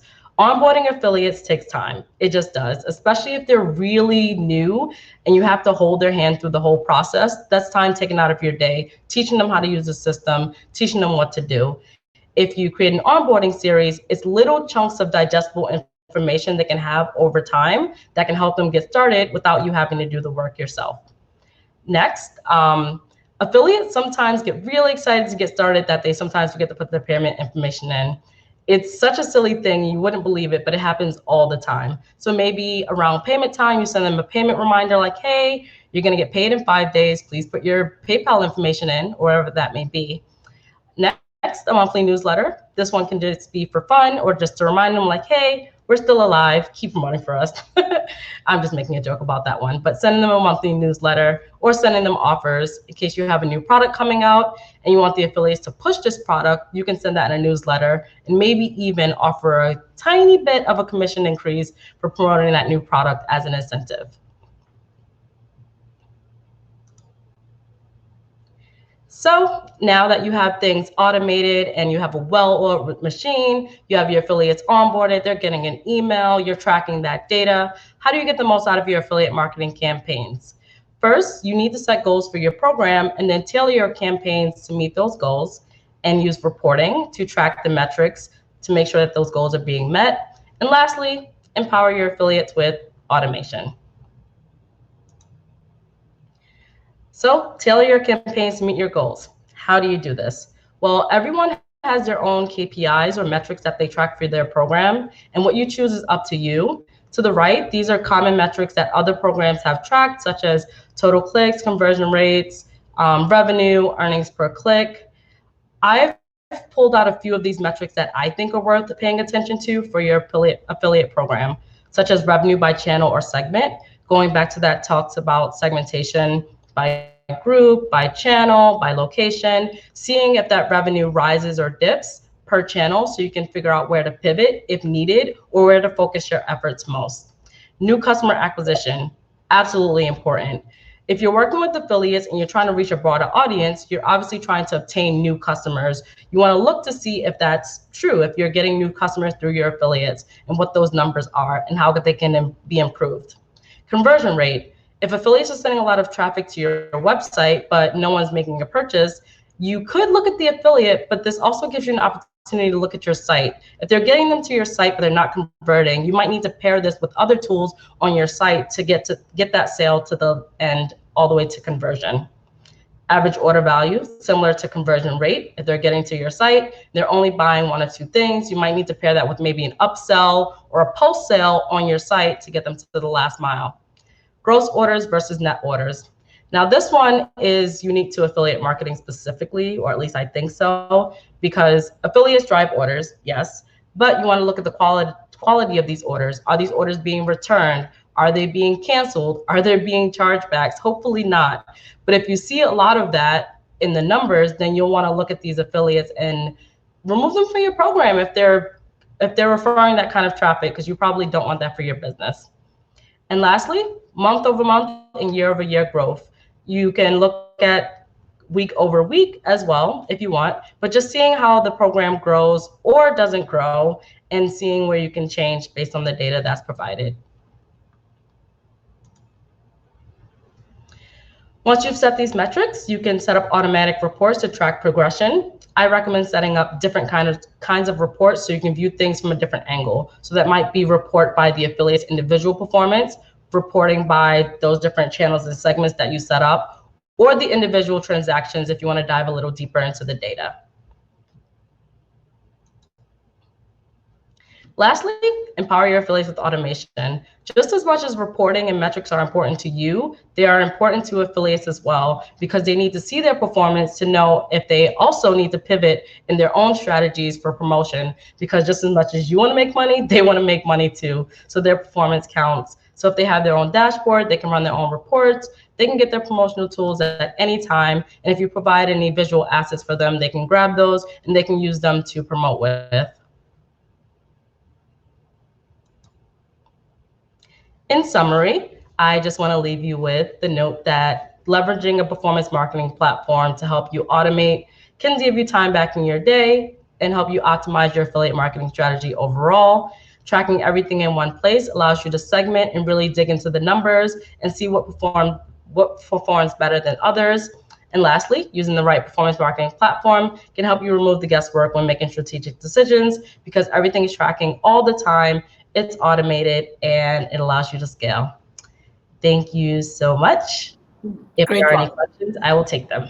Yeah, thanks a lot, Shakima. Great presentation. So probably people will drop their questions if they have one. But I think one thing that I can again repeat, like I said after Juliana's presentation, is that I think you guys are also really approaching automation from an analytical angle. So you guys are not just automating for the sake of automation, but you already built the right analytics, let's say, stack at the back end of this affiliate marketing tool. So people can automate what's really meaningful with all the stack. And I think the scalability part is also crucial, because I think there are some automations which actually, improve the efficiency of a manual process, or maybe it improves the operations and stuff. But I think in your case, it simply enables such a strategy, because I can't really imagine an e-commerce company managing all that program in a manual way, let's say, responsible handling all those affiliates and stuff. So you really need some technology, you really need some automation to really do that. So it's not really helping you do this better or whatever, but it's really helping you to do it itself. So,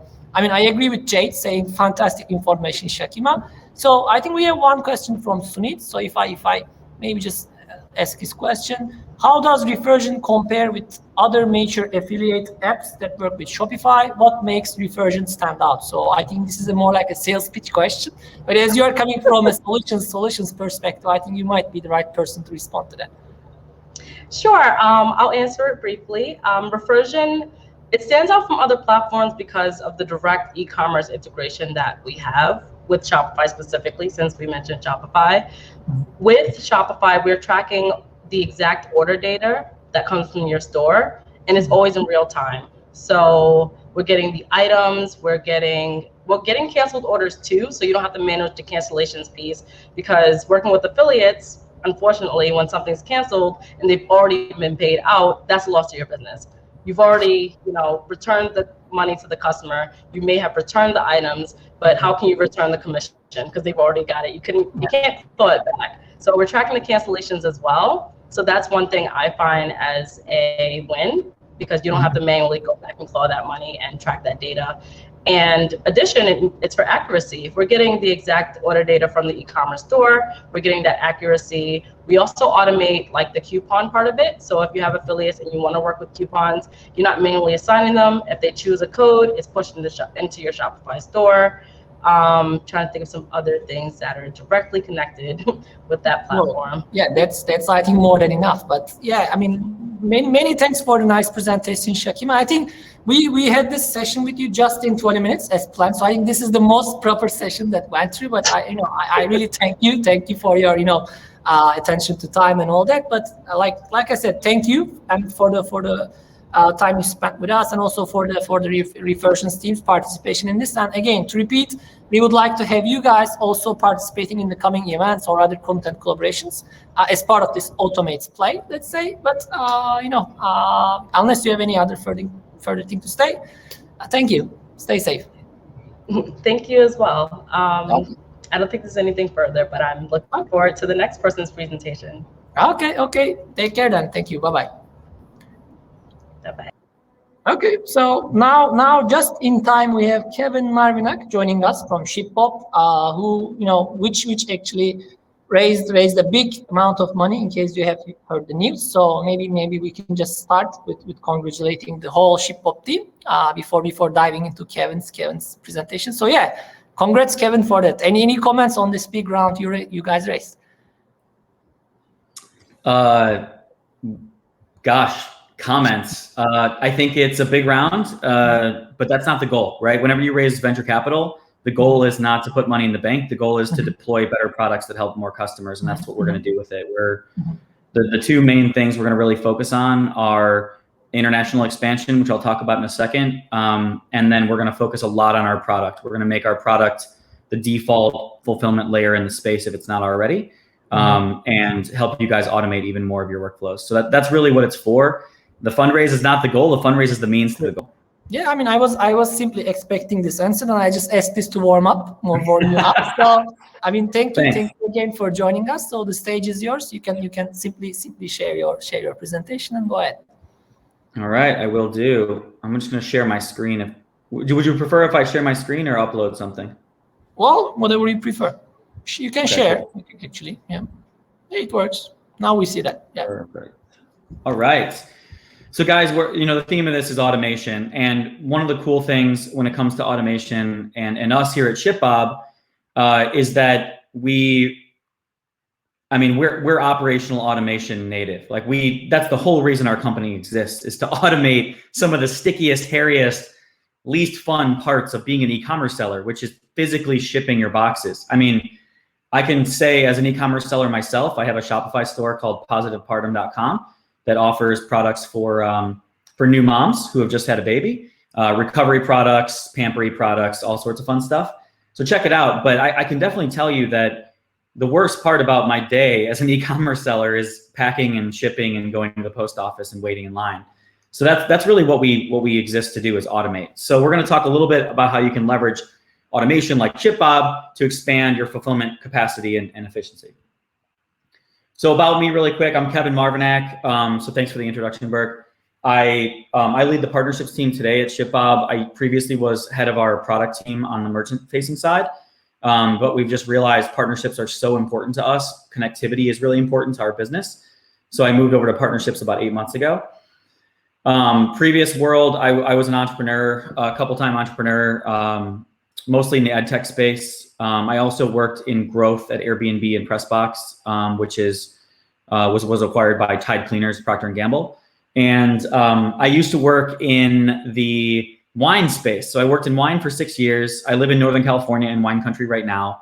Met my wife through wine, and I'm a certified wine educator. So I do teach some fun classes. Hopefully some of that didactic prowess that I used to have in wine will carry through today, and you guys can learn something. And I guess throughout, feel free to throw stuff in the chat. So what is Shipbob? In a nutshell, Shipbob is Amazon Prime's backend for folks that want to sell on more than just Amazon. So think about us as a globalized fulfillment layer that has heavy tech, heavy automation, but also the physical movement of goods. We store goods in our warehouses that we own and operate, and we focus on direct-to-consumer brands that want to own their brands. It's not just selling widgets on Amazon. If you want to sell widgets on Amazon, that's great, go for it. And a lot of people are really successful doing that. But if you want to own your brand experience, if you want to be the Allbirds, the Chubbies, the Native Deodorant, like all of these digital native brands that have a really strong brand experience, then we are a great option for you, because we can give you that prime level service with the custom packaging, with the marketing inserts, with the 2-day automation anywhere in the United States. So that's what we are. When you think about automation, there's really three things I want to focus on today. One is you have to have a scalable network. It's not enough just to have one fulfillment center anymore. You have to be able to scale up, down, and across. And I'll talk about what that means. The second big bucket is you have to have automated technology. Again, this is 2021. We are not in a world of sending spreadsheets around and calling people on the phone in our warehouse to see where an order is. We have to have automated real-time updates via technology. I call that the glass box experience. We have to have that glass box experience in the warehouse.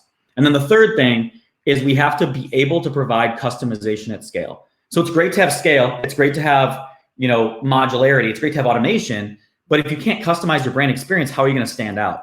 I mean, think about really competitive e-commerce spaces nowadays. Like the mattress space always gets a lot of publicity for being very, very competitive. Casper started that game, but now there's all these lookalikes. How are you going to win in that space? You have to customize your experience. So first things first, let's talk about scale. When I think about scale, I think there's two elements to scale that are really, really important. So one is what I would call like horizontal scale. When you decide as an e-commerce seller, well, geez, I've been great in the United States, but I want to expand to Canada. How the heck do I do that?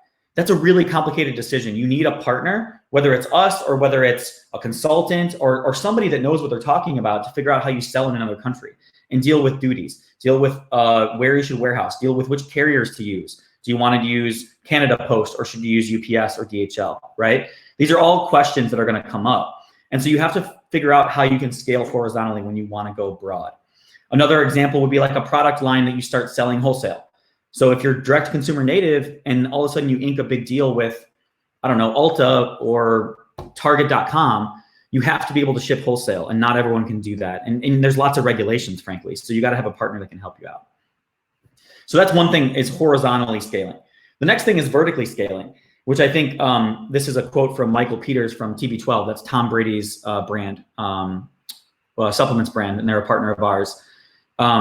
It's all about like, can I drive more efficiency at scale if my partner can scale with me? So like if I start out doing 1,000 orders a month, across 2 warehouses, I'm probably going to be shipping zone 2, 3, 4, 5, and I'm going to have a little bit of higher costs. But if I'm now shipping 10,000 orders a month, can I distribute my inventory physically so it's closer to the consumer and I pay less money per shipment? And you can see that's what happened with Michael here. He reduced his cost by 25%. So again, we think about scaling up, which is, can my fulfillment provider, can my partner help me with capacity and making myself more efficient as I scale? And can we scale across? Can this partner help me sell in Europe or Canada or Australia or whatever other country you want to go in without having to account for VAT taxes, without having to account for tariffs on every single shipment, right? And so that's what we do here at Shipbob. We try to put physical warehouses that run on the same technology, same native technology, glass box visibility, but we put warehouses all over the world. So that way you have the same fulfillment layer, the same relationship, same customer support, but you just get inventory located in another country, so you don't have to worry about the duties and taxes. Another thing that you can do with scale is you can get things faster to your end consumer. And it's always a game of cost versus, in shipping, right? It's always a game of cost versus time in transit. If you want lower time in transit, generally that's more expensive, right? Well, we're flipping that paradigm a little bit on its head. We're, again, like doing the Amazon model where we have 15, 20 warehouses in the United States alone, all really strategically placed around population centers. So if you want less than 2-day delivery at almost ground level prices, we're talking like $5, $6 a shipment, pick, pack, and ship, you can use us and you can use our Shipbob 2-Day Express program, which is a branded trademark program that we have. It's got all these algorithms crawling transit time data, and we can get it there in 2 days or less without paying for air shipping anywhere in the United States, 100%, 95% on-time delivery. And that's just going to increase your average order value, because if you put that on your cart, if you put that on your product listing page, on your Shopify store or whatever, how much is your conversion going to go up? Is it going to go up 5%, 10%? Could be interesting. So that's a big part of what we do as well, is scale within the United States or within a geography so you can get closer to your consumer and ship faster for still that cheap price. We also have a partnership with Walmart and some other channels to sort of be part of their 2-day shipping, for their free 2-day shipping program. We're one of the only vendors approved by Walmart to do that. So that's all about scale, right? Which is a really important part of automation, is like picking someone that can scale with you.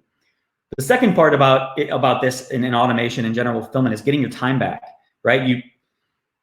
I personally spent hours and hours and hours every day at the grocery store, or not the grocery store, excuse me, at USPS, or in my closet or in my garage packing orders, and it was horrible. So a lot of what we do for our customers is just help them get their time back, help them scale themselves so they can focus on more value add activities like marketing or product development, right? We want to take that off your plate. So when you think about automated fulfillment technology, what you really have is, okay, I can sell on any channel. I can sell on Walmart. I can do FBM with Amazon. I can do jet.com, although I think that's retired now. I can do Etsy, whatever it is. I can do my Shopify store, and you can plug it right in seamlessly through APIs to a partner. One-click integrations, and all of the orders automatically flow, right? It's also about inventory quantities, because we all know overselling can be really risky to our customer experience. So if you have on-demand, again, glass box visibility to all of your inventory, and you know when you're going to run out of stock with a provider like us, then you'll never oversell and you'll have a great customer experience, unless you choose to oversell and have back orders. So that's a really big part of what we do is sort of automate the order flow and the inventory quantity flow between the sales channels that you have and where the physical goods are located so that everything's copacetic. We also know that in today's e-commerce world, there's a big tech stack. And so we like to endorse this mentality of BYOT, bring your own tech. If you want to integrate with Shopify, we got you covered. One-click integration. BigCommerce, same thing, whatever. If you want to start selling tomorrow on a new channel, if you want to implement an inventory management software like Skibana or Linworks or whatever, we got you covered. We can connect to all those tools. We're API native. We have a developer API open to everyone. And this all needs to be automated, because in today's world, you as an e-commerce seller might have 15 different technology tools that you sync your Shopify store with. And we want to be completely able to work with all of those things on the fulfillment side, because we're the ones, at the end of the day, we're the last layer between you and your customer. If we don't pick, pack, and ship it properly, they're going to have a bad experience, no matter how good their marketing experience and their checkout experience was up to that point. So this is an example with Boy, which is one of our favorite brands. They sell eco-friendly, reusable home products, and they have a pretty standard, I would say, tech stack for a Shopify Plus store. They use Klaviyo, Recharge, Crazy Egg. They use a handful of other little widgets and things on their Shopify site. And basically, we figured out a way to work completely seamlessly with all of them. So if they have, an upsell, like a post-purchase upsell through Recharge, we have it configured on our side as Shipbob to automatically pull that order, wait an hour to see if anyone if any of the consumers added to their cart based on that upsell, and then after an hour, we ship it out. If they've added the upsell, it goes in the same box. If they haven't added the upsell after an hour, then we ship it as a separate product and we charge a little bit more. But it's still completely in line with all their marketing tools. Okay, deep breath. The third and last part is that you have to be able to provide these brand experiences. It's not just about selling widgets anymore. I mean, again, you can sell widgets on Amazon, but it's really competitive. You got to sell a brand, right? You got to sell an experience, and shipping is part of that brand. So when we think about how our system and how any good fulfillment provider system will work with your brand, they should be able to do kitting. They should be able to do custom assembly of boxes for you if you want a branded box. They should be able to put a marketing insert in the box based on the holiday or based on the customer data, gift notes that come from your Shopify store. We should be able to do all that, and we can. The unboxing experience is so crucial, because when you think about it, and this I think is a really interesting point that I've just come to in my career here as an e-commerce seller. If you think about what unboxing really is, it's really loyalty marketing with 100% open rates. So I'm sure all of us are getting hammered by the new iOS privacy controls on emails and things like that, where we can't see open rates. But when you think about unboxing, that's 100% open rate loyalty marketing. That's super powerful. If you're not using your box in your unboxing experience to market to your customers, I mean, that's the only opportunity you have to hit all of them. So I would really encourage us to think more about that paradigm, and good brands have already done so, right? Allbirds unboxing experience is tremendous. It's famous because it's awesome. So as a brand, I would think more about how you can do that. And you need a provider that can help you with it, because doing custom packaging at scale times 20,000 orders a month across 5 warehouses, that's not a trivial thing to do. That's hard. So to recap, I kind of ran through a couple different points, but these are the salient ones. Number 1, you got to have a network that can scale up, down, or across. Number 2, you got to have good software and connectivity so that everything has that glass box automation and visibility. You know where an order is at all times. You know where your inventory is at all times, and it's connected to all your tools. And then 3, You have to be able to provide a brand experience, because that's what it's about in today's day and age. It's about competing on your brand experience. And if you're physical warehouse provider, or even if you're pick, packing, and shipping yourself, if you don't have time to do it, or you don't have the expertise, that's going to be really challenging for you to scale that brand experience. So the last thing I'd say is I'm open to any of you guys to just chat. I lead partnerships here. We have 70 plus partners in the space. I like to think that I'm pretty exposed to a lot of what's going on in e-commerce right now. If you ever want to just talk or riff about shipping, I'm here. If you want to talk about becoming a Shipbob partner, we do have a promotion of $500 in free shipping that I'm happy to honor for anyone on this call. So just get in touch. Well, great. Thanks a lot for the material. Kevin, I really loved how when you said bring your own tech thing, because I think, today's idea is mainly that, right? So we are, multiple different vendors.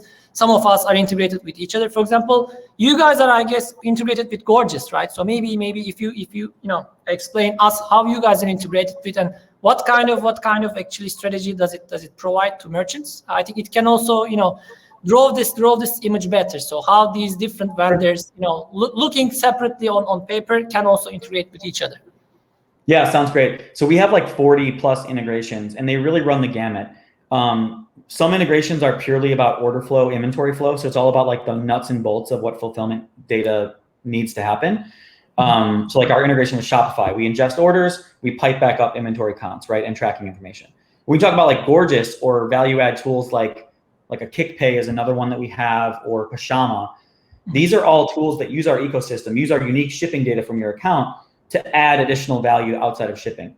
Gorgias, we sync all of our customer records into the Gorgias platform. So when you open up Gorgias, you can see all the Shipbob data for that customer's email address, and you know exactly what they're asking about. Oh, I see you're inquiring about a late package. Well, it turns out it was just, we were out of stock for a little while according to our Shipbob data.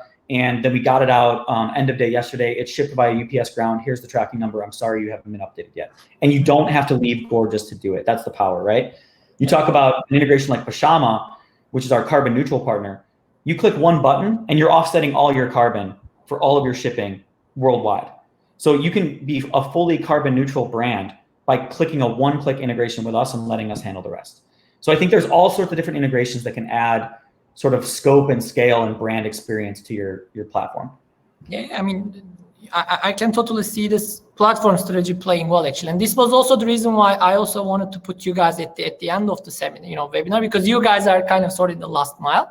So it totally makes sense. And I think to wrap things up with one last question we have from Rajesh. So I think I also have this question in mind. So how do you guys help with the packaging and all that? So you mentioned all those custom packaging and stuff. So what's your involvement at that step? Yeah, we're incredibly passionate about providing custom packaging. The way that we do it is this. So when you partner with Shipbob, you physically ship us your goods. Okay, so you ship us, let's say you have 3 SKUs, you ship us all your SKUs. You can decide whether you want to go to one warehouse or 10 of our warehouses to be closer to the end consumer.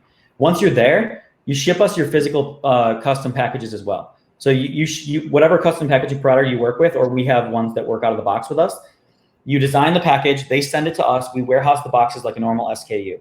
And then through automation, we know that every time we pick an order for you, we're supposed to add the right size custom box based on that product's dimensions. We bring it to our pack station, and then we assemble the box, we put the stuff in it according to your specifications. We even have little videos that we show to our packers if you have special steps that you want us to follow. And then we just put a label on the box and ship it out via whatever carrier you decide. So we actually do all of that for you, and it's native. And guess what? It's free.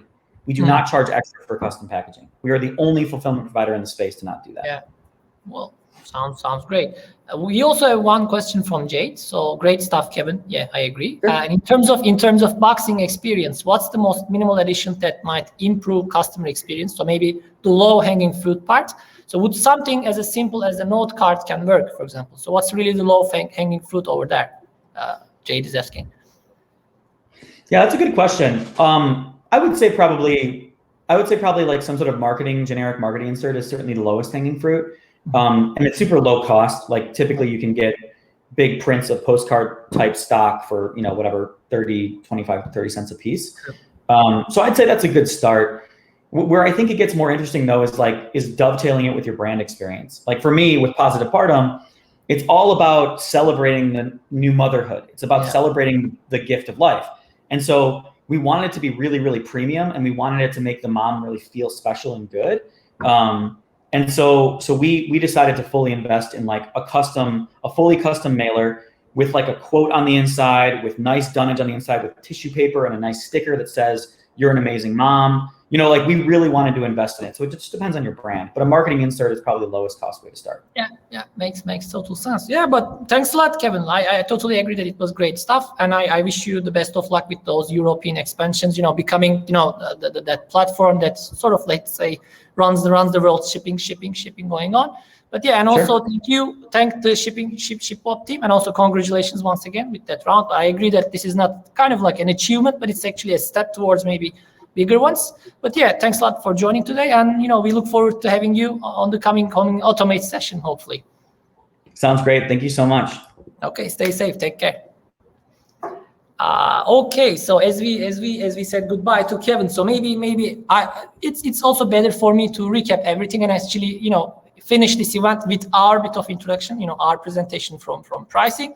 So I already planned something shorter than usual, because today's idea was basically to bring all those amazing vendors in front of you and tell you basically that e-commerce automation is actually sort of no-brainer, first of all, and it's actually not that hard to achieve, and it actually promises amazing opportunities. So my slides will be basically also kind of doing similar things. So let me briefly share my screen. So as I mentioned in the very beginning, so we are coming from this pricing automation space. So our software pricing is essentially a competitive price tracking and a dynamic repricing software. So like Kevin from Shipbob mentioned, in a sense, we help merchants of all sizes, which are not Amazon, to reprice their products, to optimize their prices like Amazon does, with just only a fraction of that, internal resources, costs, and stuff. And I believe this is really, really important to survive this unavoidable price competition. So no one really likes to speak about price competition because it's not sexy, it's not really fun to compete on price, etc. But I think it's really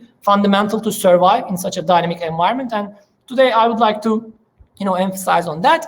But again, just to recap all those sessions, I think merchants should really make the decision towards automating stuff by prioritization. So they really need to identify their business objectives. So they should really identify low-hanging fruits and the big fish, like Juliana mentioned, and they really need to have a better actually tooling around measuring the impact of those automation investments. So you don't necessarily need to automate everything right up front, but maybe you can prioritize the easy low-hanging fruits first. But then also you should be strategizing towards more impactful areas. And also, like I said in the very beginning, automation is not really a luxury or actually, fun to have or, nice to have thing anymore. It's really crucial for survival. For example, when it comes to pricing automation, pricing optimization, the degree of the frequency of daily price changes in the markets almost like doubled or even more than doubled. So when you, for example, keep your prices static, unless you use any automation around that, you will be totally outsmarted by your competition, which are actually moving towards this automation. So, this is sort of becoming a norm. So unless you follow the norm, unless you actually automate yourself in that direction, you will have time to survive, honestly, not even to grow. And this is sort of the Amazon effect. So Amazon sort of set that norm. So they are almost changing their prices once in every 10 minutes or so. And this totally is driven by their internal automation. And like I said, many technology vendors, I think, can sort of communicate their value proposition in the very same way. So Amazon or all those big guys already have, hundreds of developers or so. So they build all those nice internal technologies. But small and medium-sized merchants don't really have that bandwidth to build their own stack as strong as, those giants. So us, the technology enablement platforms, are basically giving you that value as a software product. So in our case, this is in the format of pricing automation. In case of shipping, it's shipping automation. So you can actually, relate this value to all those vendors that spoke before me. But again, what I'm really trying to emphasize is that it's no longer actually nice to have or something, but it's really crucial for survival. So, and this is the state of pricing automation as of today. So I believe people are actually shying away from this type of technologies because they still believe that this is an enterprise play, which is totally wrong, because technologies like us are directly targeting small and medium-sized businesses, because our price points are, for example, just a few $100s per month, not in the thousands, not 10,000s, not even millions at all. So we are really out there to enable small and medium-sized merchants to price like Amazon, if that's the right way to put it. And actually, they're also somehow, shying away of this optimization technologies, because let's say they have this huge assortment, huge product assortment. So they really, find it really hard to monitor what's going on in the market, because really it's sort of impossible to do that manually. And because it's really hard to do that manually, they shy away from doing that, and they really never do that. And they obviously have some hard time to survive just because of that. So just actually to cover all the value that we provide, I wanted to put this nice customer of ours, Just Tools from Australia, at the end of the slide, just to demonstrate to you how automation can really provide value in real numbers, not just marketing stuff. So just to draw you some perspective about Just Tools. So they are actually a relatively old retailer, but not directly an online retailer, but they just went into e-commerce about like 15 years ago. And as you can imagine, as the name implies, they are from do-it-yourself, like hand tools industry, which is terribly crowded in each and every country, and they are from Australia. And being crowded is not just one issue, but they are also having new competitors popping up every day. So let's imagine that even if they say that, okay, we now captured what's going on in the market, and if they even claim that, the market will be moving dynamically, so there will be new competitors, etc. So it's really hard to capture the market in a manual way. That's what I'm trying to say. So in their case, for example, the dramatic comparison is really, like I said, dramatic. So they were only able to focus on about 30, 40 of their products at only their 10 competitors. So they were literally employing someone who is now doing more sophisticated stuff, fortunately, in the company, thanks to our technology, thanks to our automation. Again, this is one other aspect which makes automation positive, because it also improves employee experience in companies, because those people are sometimes getting fed up with those manual repetitive operations, so they sometimes resign and stuff. And talent is really important in e-commerce, like in every other business. So not really forcing or not really putting your team into such responsibility also is positive in the long run. And again, they were only able to monitor 30 or 40 products on a weekly basis, and according to that, they were only able to change about 15 or 20 price points every week. But after that, those numbers basically skyrocketed thanks to automation, because it was no longer related to any sort of bottlenecks, bandwidths, etc. Because the robots were literally doing the job on behalf of the company. So instead of just monitoring a few hundred data points per week, they started to even increase that number on a daily basis, and actually they multiplied it with almost 100 data points, 100 times of the number. And they also moved towards a more dynamic pricing optimization strategy. So they started to change their prices more frequent. They started to be actually more competitive for the right assortment in order to capture more market share, and actually in order to increase their sales volumes alongside their profit margins. And needless to say, at the bottom end of everything, they also saved a tremendous amount of time while they're also scaling what they were doing. So all in all, they started to do more with just small amount of time that they were originally investing in this process. So I think this is literally the beauty of beauty of automation. So also to come to the bottom line and top line of the things, they, like I said, also improved their sales volumes. So they started to sell some dead stock, for example, by automatically identifying discount opportunities, price increase opportunities and stuff. And, in line with that, they also managed to increase their revenue, because, like I said, they started to sell some items that they were, keeping in stock for a long time. And, in some cases, the beauty of such technology is that it can also help you to increase your prices in a smart way, because, for example, if you monitor what's going in the market from a pricing perspective and also stock availability perspective, like if you also monitor the stock availabilities of your competitors, you can sometimes identify situations where your competitors are out of stock for a popular product. So this directly translates as a price increase opportunity, and our tool, our automation, simply enables that. And actually, this is the reason why we primarily also drive revenues up front. And also, like I've been seeing since the very beginning of this session, like for about 2 hours we have been together. So this technology didn't really require deep pockets, huge investments and whatsoever, but it provided almost 40 times return on investment for just $1 or $100 or so.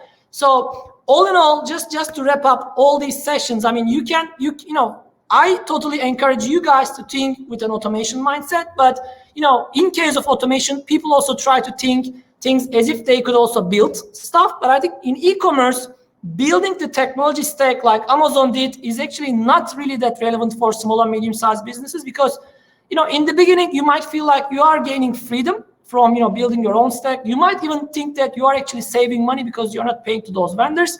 But again, I mean, these software solutions like Gorgias, Shipbob, and all those folks that just joined us today are actually also offering their solutions in an affordable way. So that doesn't really require, like I said, deep pockets, huge investments, and they are really super easy to use. And you can integrate those tools with your existing tech stack, like Kevin mentioned from Shipbob. You can bring your own tech and integrate that with other platforms. For example, we are also integrated with Shopify. Gorgias is integrated with Shipbob and all that.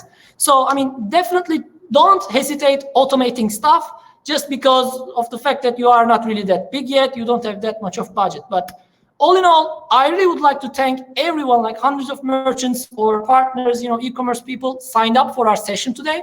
So before I actually wrap everything up and before I just end this session, I would like you to know that this AutoMates idea is not just this event, but we will be actually further improving our strategy around that, and we will be fortunately, hopefully bringing a few other technology providers into this alliance, like I said in the beginning, so that we will hopefully help to increase the awareness around automation in the wider e-commerce ecosystem. So automation technology, e-commerce technology shouldn't be any longer considered as a, let's say, enterprise thing, a sophisticated thing or whatsoever.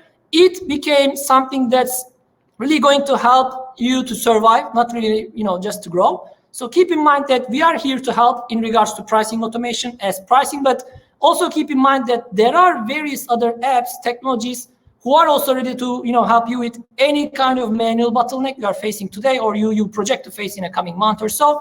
So keep looking out for automated solutions for those cumbersome, error-prone operations you are running today. Don't ever think that you are actually running it in a more cost-efficient way, time-efficient way while you are doing it manually. It really blocks you tremendously. So yeah, just to repeat, think towards automation. And thanks a lot for joining us, and stay tuned. Have a great day. Sorry, we also have a question. Just a second. We have one question from Rajesh. Marketplaces versus branded websites have different logic for changing the prices. How do you see if Apple starts changing their products? So yeah, I think brands are also sort of, as D2C started to blend with omni-channel approach, brands are sort of becoming, the competitors of their resellers. But, we also work with, for example, some brands who are also directly selling via their own e-commerce channel. But in order not to cannibalize their both businesses, I think what they typically do is that they set a certain recommended price, a premium price, so that they claim that if you directly buy from the brand's websites, you will accept sort of to pay premium because you will get a maybe better experience, more customized native experience. But they only recommend that price to those marketplaces which are active in open markets, so they directly compete on any price level they like, because those brands cannot really enforce them for any price point. So I think this is the perspective that most of the brands are taking. So they are in a way competing against their resellers, but at the same time they are also collaborating with them, because at the end of the day, if Apple sells a computer from any channel, they will be making revenue, maybe at different levels, but still an Apple computer will be sold, and it will be probably be sold in the future as we speak. So yeah, in case we don't have any other questions, let me check. Well, yeah, I was already closing the session before responding to Raj's questions. But again, thanks a lot for joining, guys. And also stay tuned for a few email updates that would come from us in the coming days. Probably one can be about the next steps with AutoMates, which sort of actually directions we will be taking, which partners will be also joining us. But also, like Kevin mentioned at the end of his presentation, we will be sharing some perks and special discounts, exclusive deals or whatsoever, presented by today's AutoMates. So just watch out your inbox. And in case you already like one of those technologies, feel free to reach out to them. And if you would like to contact me directly in regards to pricing, or maybe just to chat about e-commerce automation altogether, this is my email address, burç@pricing.com. Yeah, thanks a lot. Have a great one, everyone.